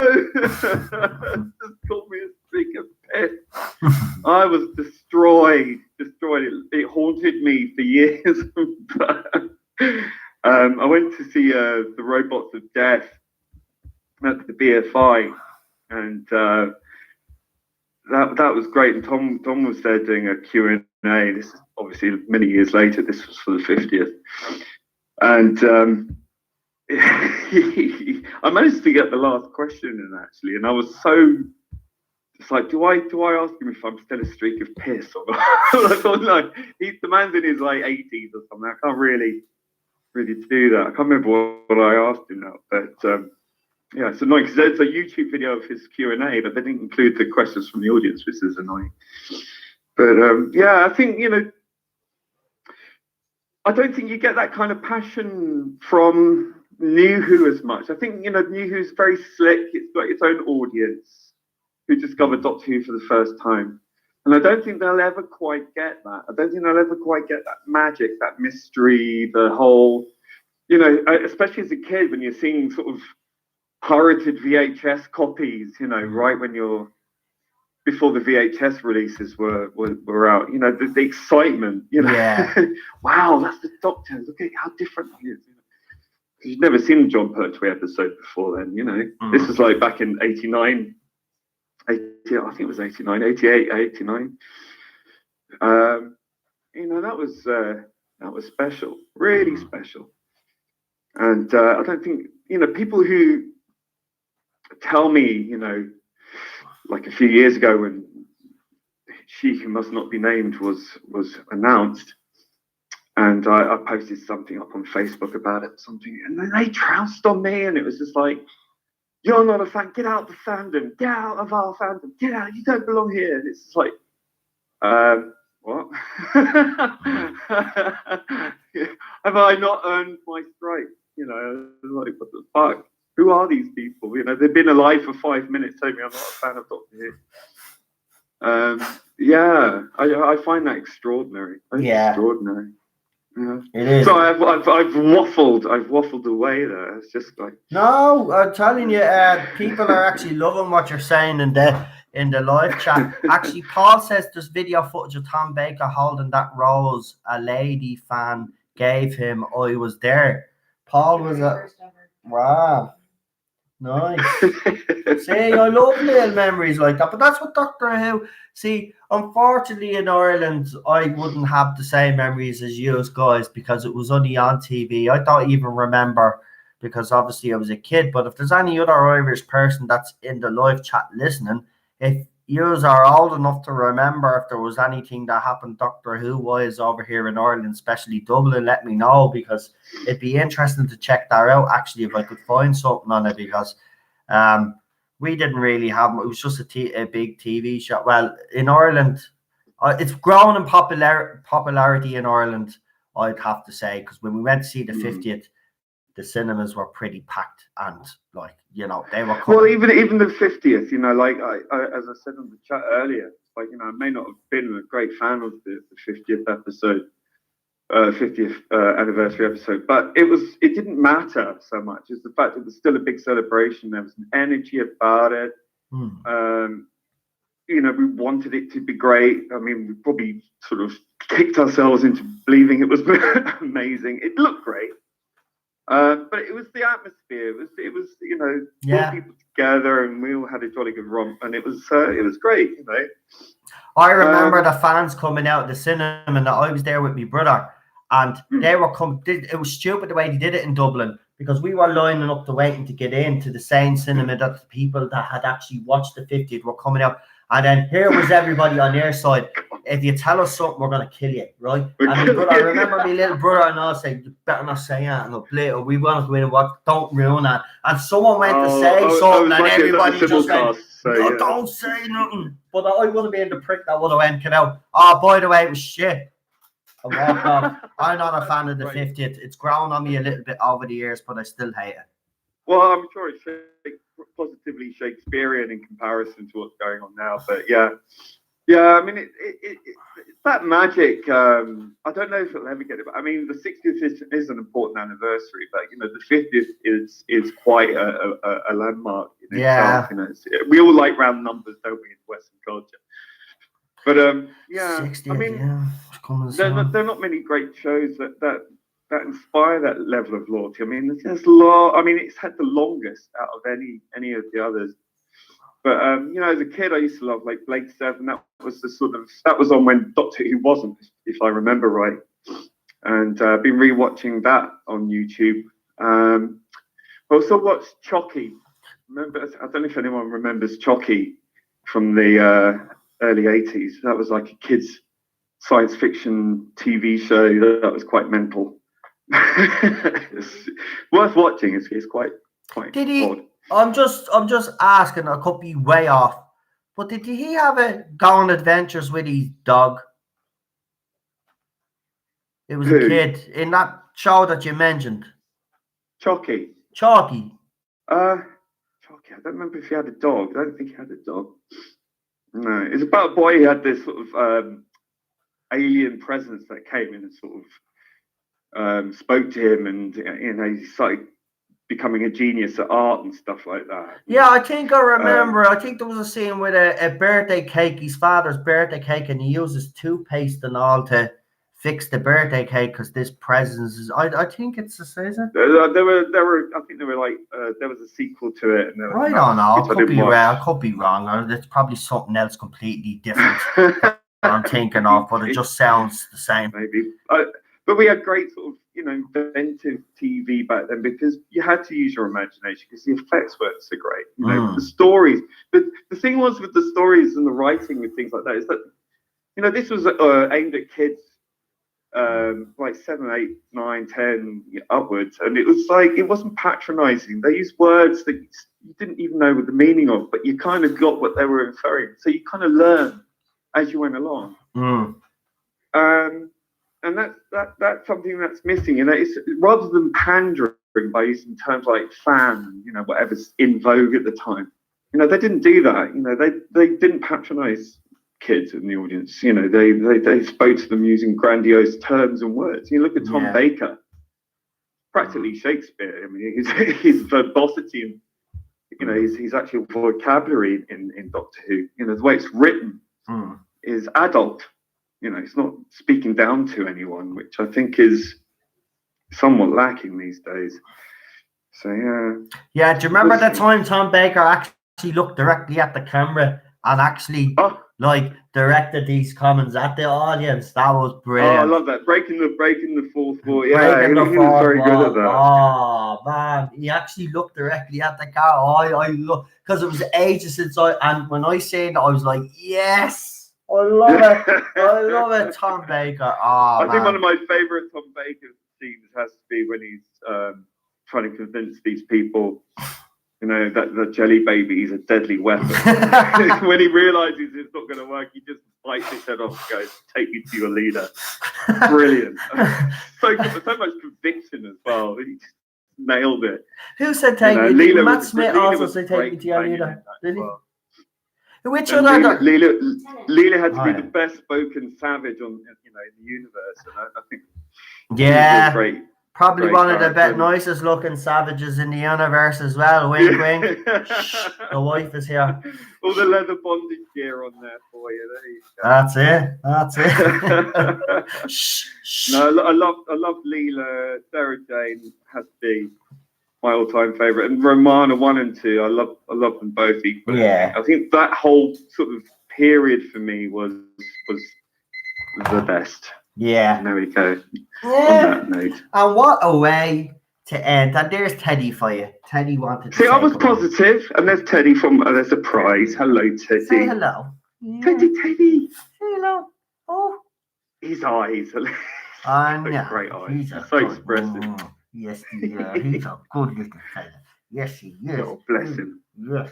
Say Day. Oh, well, here, listen, before you go, I suppose I'll ask you, do you have a YouTube channel? And if you don't, is there a YouTuber that you would like? I would highly recommend if people like science or if people have thoughts that black holes and dark matter and dark energy are a bit suspect or a bit, it doesn't make too much sense. And, there's always the alternative, which is the Thunderbolts project, which is on YouTube. You can look them up. It's the electric universe theory, which I highly recommend. It's a very sensible approach to science. It's often called pseudoscience, which is just. I know that. If you look below the surface, you can see where that all comes I know pseudoscience is what they use to basically just dismiss anything that doesn't fit in with their own. No, I've met these people. I've been to a couple of their conventions, or not conventions, conferences. Wallthorn Hill and people like that. I've met them. I've spoken to them. I know them. Very intelligent, incredible arguments, and highly recommend it. Check out Thunderbolts of the Gods. There you go. And do us a favor, put their YouTube channel in the live chat if you can. Okay. And thanks very much for coming on, Lee. It's been a pleasure as always. And I will talk to you during the week. Yeah, we'll do. See ya. Say bye. Say bye-bye. Bye now. Yeah, he's sliding all over the place on me. Jesus. Why wouldn't he? That's it. He never stays easy for 2 minutes. Say day. Bye-bye. And that was problem being, everybody. Yes. And we've got one more caller to take. And then we are finished. Yeah, I'm actually going to stay on time this time. Woohoo! Now don't worry. Be happy. Yeah. I have a channel, but the videos are dead now. Doesn't matter, Crystal. We're trying to save as many YouTube channels because what's happening is YouTube is going to start removing YouTube channels that basically are either inactive or aren't going to start making money, which is, I still haven't monetized the channel anyway. It's never been about money for me, but I'm actually at that stage where I can actually go and do it, but I haven't done it yet because it's not a big rush for me, to be quite honest with you. But it should be priority because YouTube is just trying to, it's ridiculous. They're actually cutting off their own hands, basically. The people that actually made the platform is the ones they're punishing, and big business always rules. So those big business channels will be the ones that will, that are trying to destroy us and keep us quiet. Yeah. How do I make a link?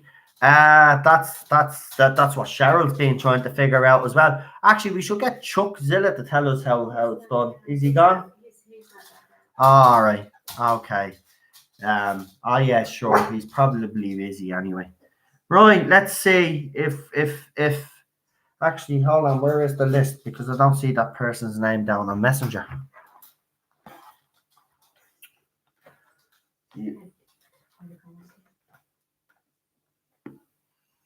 Oh, there he is. It's all good. I got him. I forgot your name. It's down. Right, so we have a new caller. And we like to bring on some new callers. So our first new caller in a while, actually. So let's bring on Jonathan. And we will give him a ring right now. And we'll see now. Come here, Ted.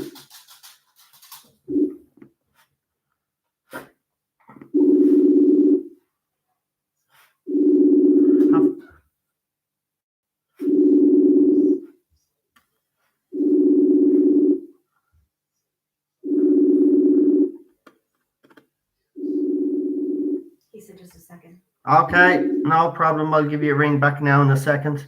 Someone just sent me a message anyway, so we'll just check.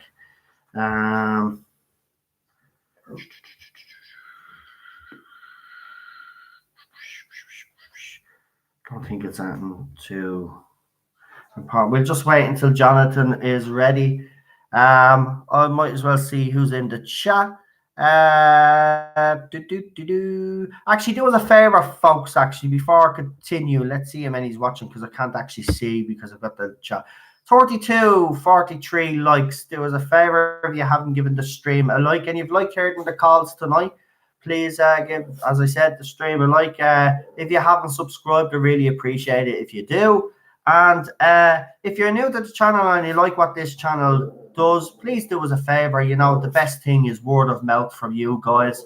If you could actually share the channel to other like-minded people that you know that would actually like this channel, and try get them to support us. And Ted is actually growling at me now, so I better actually give him a bit more camera time.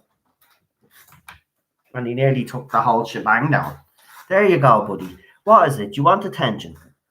There. Would you like me to eat your ear? No, do not. Will I eat your ear? No, do not. Right, here we go. Say hello to everybody. Will we do the Teddy song? Will we do the Teddy song? Right, let's do it. Din din din din din. Another one bites the Teddy. Din din din din din. Another one bites the Teddy, and another one does, and another one does, and another one bites the Teddy.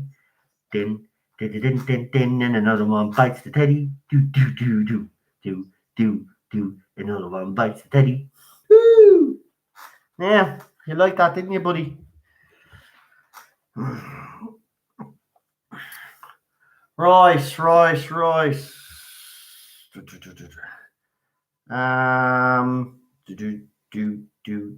I don't know if he's ready to go yet, but we will have to wrap it up now in a few minutes, though. So, I'll call you, Jonathan. It's better if I call you because the believe it or not, the connection is more stable on my side. I know it sounds a bit weird, but people have tried to ring me in the past and it hasn't actually worked out. They've cut off.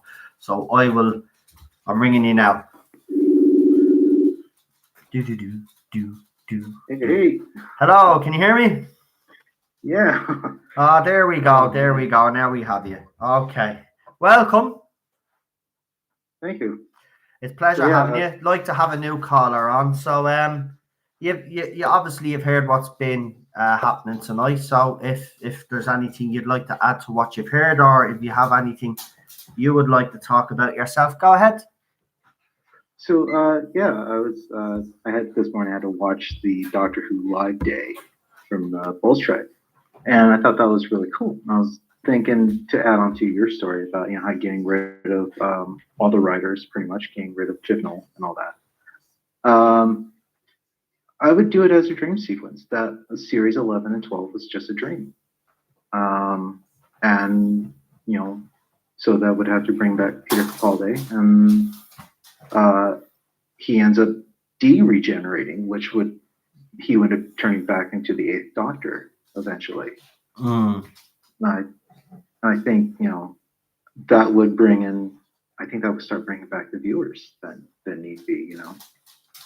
Yeah. So problem being, it says so. Do a Dallas job on it. Yeah, the whole Bobby shower sequence thing. Yeah.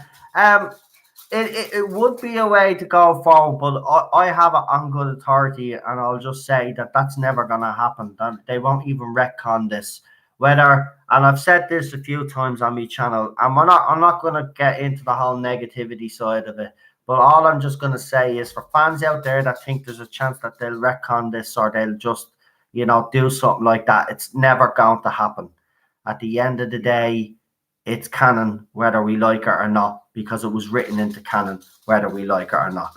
And, it is, for me, that would be the ideal scenario, but they're not going to do it. Can I ask you,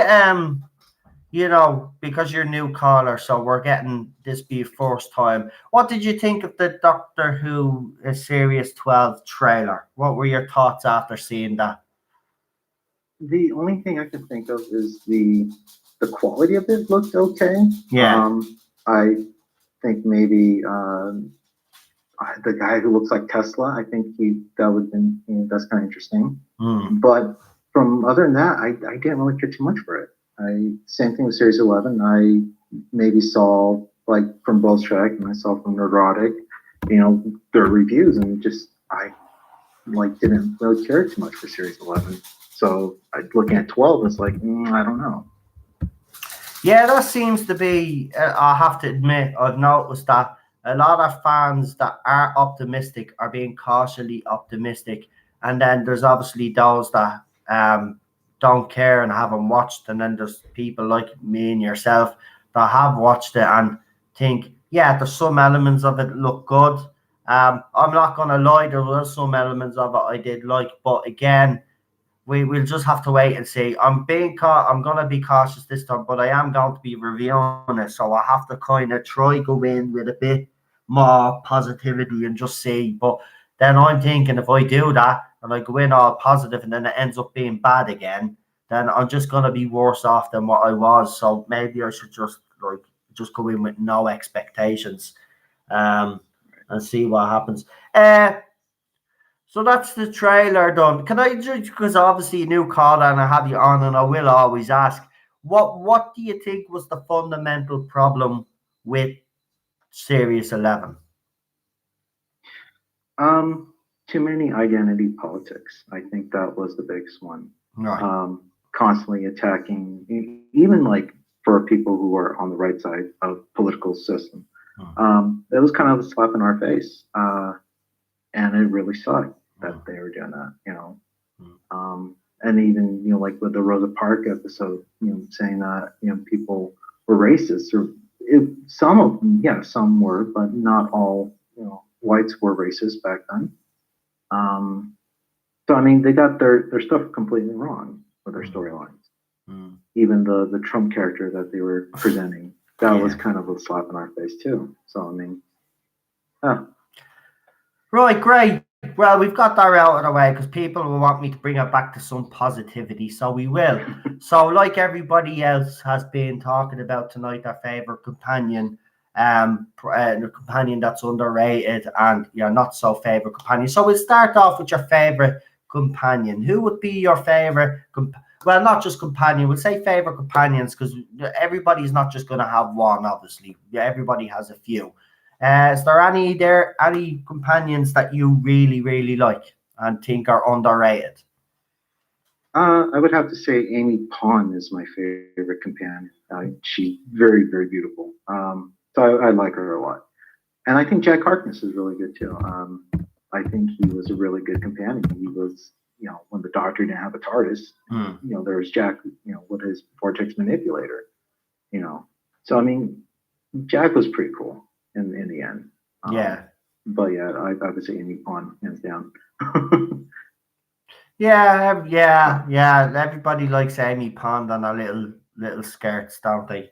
Yeah. Well, as I said, there's always room for a bit of eye candy in Doctor Who, and there's no harm in it, And some of these eye candy girls actually end up kicking ass, and I think Amy kicked a lot of ass. So and the doctor was terrified to go against her anyway. So you could say, as she always used to say, my boys, and that's exactly what they were. They were Amy's boys, and if she snapped her fingers, they would do what she told them to do. I do like Amy, but to a certain extent, but she kind of got annoying, like most companions do for me. But that's just me personally. Let me see. I'll just ask you because I've asked everybody a companion that you don't like. Ooh, that's a tough one. I would say the only companion I didn't really care too much for would have been. I mean, they were all pretty good. They were all pretty decent. There's one companion that, kind of that's just as hurts. It was with Rose Tyler. It was pretty much becoming her boyfriend. I forget his name, but he had a computer implanted in his head. Oh, that was Adam. Yeah. Was that his name? What was his name? And was it Adam? Yeah, the one with he clicked his fingers and his head would open. He's got the chip inside. Yeah, I know what you're talking about. The chip. Yeah. What was the name of that? I would say he's not my favorite. I didn't care too much for him. And then when the Doctor snapped his fingers to open up that little thing in his head, Yeah. scaring his mom. I think that was kind of a, the doctor was like, "You crossed me, dude. So I'm going to take care of this issue." Yeah, I remember even at the time though when that episode was aired and I was in the fan forums, he wasn't actually very popular even back then. I don't like Adam. Yeah, I agree with you. He was thinking of himself anyway, wasn't he? He knew, when he wanted to put the chip in his head because he thought he was going to be basically he'd make a few quid, which most of them try and do as well. I mean, Rose as well. Remember on Father's Day. I mean, I could go on about Rose, but Rose is definitely not a companion I like. But even in Father's Day, she showed how selfish she was as well. Yeah. Like the doctor gave her all the warnings, but she still went and saved her father even after getting all the warnings. So Rose was out for herself as far as I'm concerned. Anything else? I won't ask you. Is there anything else? That you'd like to talk about Doctor Who wise, or is there any movies or TV shows that you'd like to recommend even? I would probably, for TV shows, I would recommend The Orville. That's a really, really good show. Yeah, I'll watch it. Seth MacFarlane is brilliant. He makes it look like and feel like Star Trek. Yeah. Oh, we love The Orville in this house, don't we, Sharon? Mm-hmm. Yeah, we love The Orville. Yeah. Orville all the way, and now it's moved, hasn't it? It's moved to Honolulu now. To Hulu. To Hulu. Oh, why do I say Because we Honolulu? don't have Hulu here. Okay, that's why, because we don't have Hulu here, and I keep calling it Honolulu. Yeah, That's in yeah, Hawaii. because I'm an That's idiot. different. I know I'm an idiot, but it doesn't matter. It doesn't matter. Yeah, I mean, it's going to get a bigger budget now. But you see, here's the thing now. I'm a bit scared. Bigger budget. Let's hope that the quality of your writing now stays consistent because. Well, it's been Seth MacFarlane writing it, so it should. Yeah, well, it should. Seth MacFarlane's right. You're right, Ben. You're absolutely right. I agree with you. If he's continuing to write, then we're fine. Yeah, The Orville. Any other shows, by the way? That's all I can think of. All right. A really, really good show. I've heard people now. I haven't started to watch it yet. Ted is eating the rubbish out of the bin. Oh my God, Ted. Our dog is just eating the rubbish out of the bin. He's fat because somebody keeps feeding I'm him. sorry if I keep feeding him. It's not my fault. This is what we do on this stream, Jonathan. You're gonna love it. We just, you never know what's going to happen on this stream. Yeah, this is what makes these interesting. Did you? Oh, all right. I might as well ask a few Doctor Who questions. Then, did you? What was the first episode of Doctor Who that you can remember watching? That would be the Rose episode with Christopher Eccleston. All right. That's the thing that kind of drawn me in, was because of that. Okay. Well, yeah, Rose. Do you know what I always say though this to people? I always say always watch 9, but if people were to watch Rose for the first time now, I wouldn't recommend Rose, even though it's Christopher Eccleston's first episode. I'd actually recommend the second episode of the series before I'd recommend Rose. Rose is dated very badly now. The effects in it are not great at all. What's your favorite episode in Eccleston's era, actually? His series, his one series. So have you got a favorite episode? One of my favorite episodes for Eccleston would be the Doctor Dances. Yeah. The most beautiful episode, I think. But then that little kid kind of scared the crap out of me. When Yeah. Like, are you my mommy? Yeah, that is scary. Yeah. But like, besides Eccleston, my favorite Doctor of all time has to be Matt Smith. It was the Vincent episode that won me over. That was so heartbreaking to see that. And that was like, that I knew that was my Doctor. I was like, Matt Smith's my Doctor all the way. Yeah, I do like Vincent and the Doctor. I mean, but for me, he won me over in the very first episode. That I Am Doctor speech, that's when I knew we had gotten the right man in to play this role. All right. I think Matt is a fantastic Doctor. The only do you know what if we hadn't have got Peter Capaldi, he would be up there with me top three doctors of Pertwee, Baker, and Capaldi. But because we got Capaldi, Capaldi takes Smith's place for me personally, because I know Capaldi's stories were not all of them are great, but even the not so great ones were elevated because of his acting. I love Capaldi as the Doctor myself. I love them all. Actually, we haven't been looking. As I said this the other night, and I think everybody would agree with me, and including yourself, Jonathan.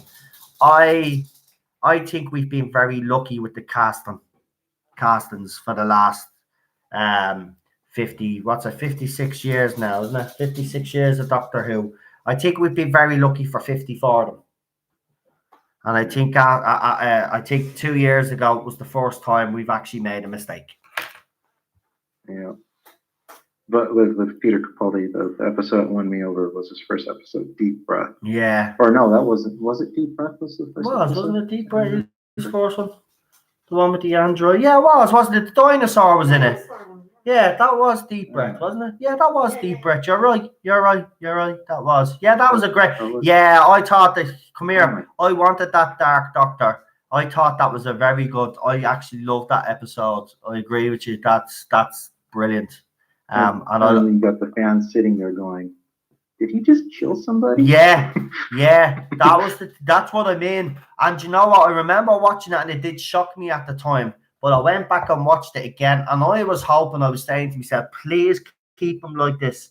And you know what? Some people say, no, they got the balance right, Series 9. I do agree. But I would have preferred a grumpy regeneration this time, and I would have loved him to stay that way. Well, I'm not so sure whether he killed, and then reveal right at the end whether he did or not or something. I thought that would have been, yeah, I don't know. They ruined Peter with the writing, but he's still my favorite Doctor. Why is everybody laughing? When I like a certain Doctor, I will go out of my way to go get the action figure or whatever of that Doctor. Yeah. So, right. Who's your favorite? Just before we leave, favorite new Who companion? Oh, you said Rose, didn't you? Oh, you did. You said Rose. Amy. Oh, Amy. You said Amy. Yeah. Least favorite? Least favorite. Again, I think that guy with that little computer in his head. I think he's my least favorite. All right. Interesting choices. Wow. I don't know. I Amy is Amy always has me conflicted, because on one hand she has her moments, and then on other hands I just feel like Rory just saying to her, shut up. It's a ginger thing. Is it a ginger thing? Well, you are ginger, so yeah, it must be a ginger thing. Yeah, definitely. See, I told you, this stream is mad. You never know what you're gonna happen.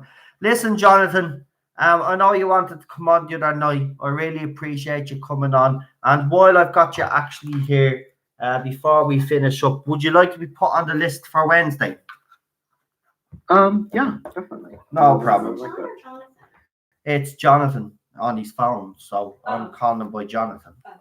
Well, in the chat, it's John. And it's the same as my little brother's name. That's why I wasn't sure. Yeah, well, Jonathan, like people that are named Jonathan, like my brother Jonathan. If I call him Jono or anything like that, years ago he used to go mad. Now he doesn't mind it as much. So if I see a Jonathan, I will call them Jonathan until they say to me, "Well, call me Jono or John or whatever." So is it Jonathan? It is Jonathan, isn't it? Right. Well, either way, I don't care too much for it. Nah, I'd like to call Jonathan. people by their real name. So we've got Jonathan down for Wednesday. Listen, pal, thanks for coming on, and I really appreciate you subscribing to the channel, and first time caller, guys, as well. So you'll get a little bit of love on the live chat. Also, I'd like to ask you, have you got a YouTube channel that you'd like to plug? There's one channel, and he's like really needing subscribers, Nerdrotic, because last stream I heard no one really knew who he was. So, Nerdrotic. Poor Gary. I know that was a running quarantine through the live stream that was. We were getting people to subscribe to Neurotics because every post was like, yeah, and nobody knows this guy really. It was so funny. It was. You had to listen to it. Yeah, what it was. I just not making it doing it any justice. Jonathan, listen, my friend, thanks for coming on. I really appreciate it. And thanks for ringing in, because I know being a first-time caller can be a bit nerve-wracking. So thanks for coming on, pal. Really appreciate it.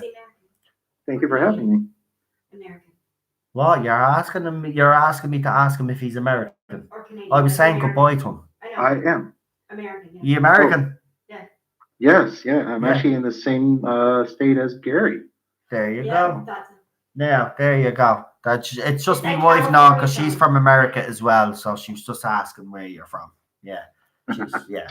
Right, listen, nice to talk to you. As I said, Ted, do you want to say goodbye? Ted's saying goodbye.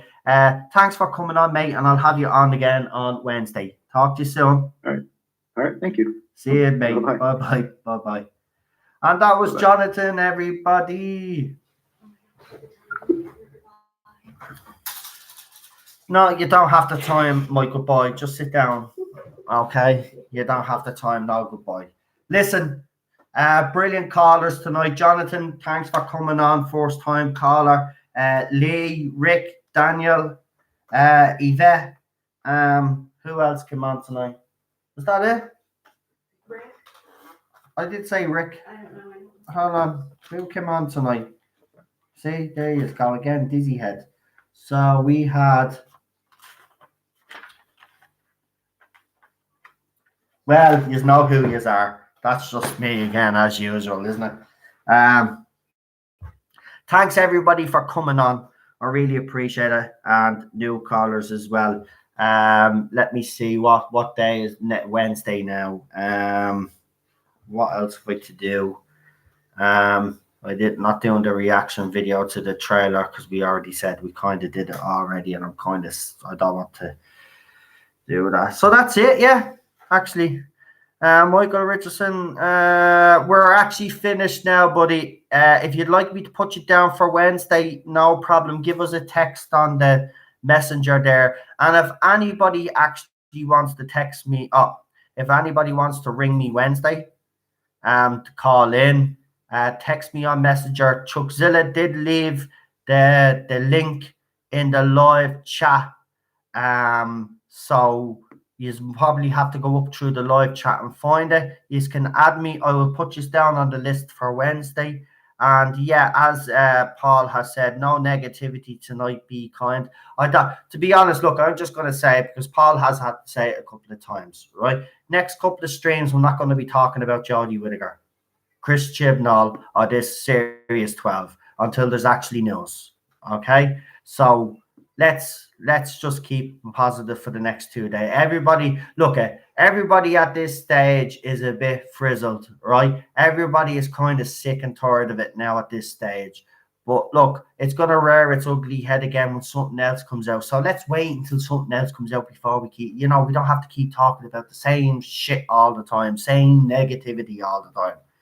You know what I mean? We know the bad lady needs to go. We know Chris Chibnall needs to go. We know everything that's wrong with the era. It's just repeating ourselves. So we had good member berries tonight. Exactly. It's member berries. That's what I want. A couple of member berry streams, what? And hail Tardis on, keep on telling the truth. That's one thing I will do on this channel. Don't worry. When something rears its ugly head again, I'll be on it like I always am, right? But Paul is right, and a couple of others tonight wanted a positive atmosphere tonight, and I think we've done well. And Paul is right. Costs nothing to be kind, but I will say one thing. Here's the thing: it is very hard to stay positive in a society today that's negative. You look at all the negativity around the world. It doesn't matter whether it's Brexit, Donald Trump, or Doctor Who, or Star Wars, or whatever. Music, it's everywhere, right? It is in this day and age. I'm sorry to say it, and I'm always truthful, and I always say it out straight. Today's society has brought out the worst in people, And you know, I do agree it's easy to stay positive, but as I said, when it's negativity all the time, it does wear you down, and then you do start becoming negative yourself. And I suppose it is, you know, you can do things to kind of change it, but as I said, you know, Michael said the snowflake generation. That's what's wrong. People are just too easily offended. You know, you can't say nothing anymore. This is the problem. There would be no negativity, right? I'll swap it around. I'll actually flip it and say there would be no negativity in this world if people just let everybody have their own opinions, right? But at the end of the day, nobody will. So there'll always be negativity, right? So what can I say? Fun fact, Noel forgot he wasn't going to do a stream Wednesday since I leave this week. Oh, well, I'll be allowed if he stays positive and kind. What do you mean? Remember, you're going to not do Wednesday since I'm going. Did I say that? Uh-huh. I said I wouldn't do on Friday. I'll already be on a plane Friday morning. Oh, I forgot all about that. I won't be on Wednesday. Yes, you can be on Wednesday. I won't be on Wednesday. Me white. No, I won't be on Wednesday. I won't be on Wednesday. I will talk to you on Friday instead. I forgot. Friday night. Yes, I won't be on Wednesday. Cheryl is going to see her parents for her Thanksgiving, and she's to go over and do a bit of stuff. So I'll be here on my own for the next couple of streams. But Wednesday, I'm going to spend a bit of time for Wednesday and Thursday, obviously, because she flies out on Friday. So, yes, she's right. I made a promise, so I'm going to stick to it, even though she's changed them. She said I can. I'm just going to, not do a stream on Wednesday. And I hope you do understand that, don't you? So, like, we are, Bolstrek says, problem being, we are. And remember, he's done a video. So as soon as this live stream's over, go over and watch his video. Show him a bit of support. Use that hashtag as well, please, in his video, right? Put it in his comments. Let people know. I've told them we've started up a hashtag.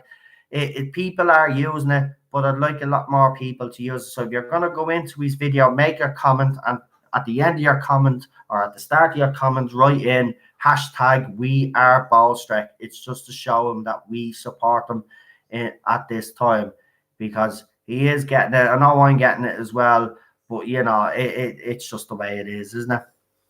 It's just the way it is now. Right, so I will see you on Friday. I forgot, and I've been saying, why didn't you tell me when I've been saying Wednesday to everybody? See, Cheryl could have told me this before. Now I'm at the promise and now anything. No, it's grand. I don't mind. I made a promise. I'm a man of my word. Don't say that this man never keeps his word. Right? I promised you. So we have the night. Grand. Right, do me a favor, guys. If you haven't liked this live stream, please do. Hit the notification bell, and obviously if you haven't subscribed, please do. And as I said earlier, if you do know like-minded people out there and you know that they would enjoy this channel, please send them this direction. Right, with that, I'm going to say good night. I will talk to you all on Friday, and we will have a nice time on Friday. Trust me, Fridays do be great. So we'll have a bit of a laugh. We'll have Yvette's synopsis as well. In the meantime, if there's any articles that are worth putting up on the channel, you know, I'll do that. But you won't see me live again now till Friday. So listen, don't be sad. I'll be back. I'll be back. I'll be back. I will be back. And I'll see you then. Right, I'm going to go. Good luck. Good night. Talk to you all soon. And as I said, if anybody wants to ring in, let me know on Messenger over the next couple of days. You've got until Friday to let me know if you want to ring in. I'll add you to the list and all that stuff and rubbish, and then we'll get it on like Donkey Kong. See you later. Bye.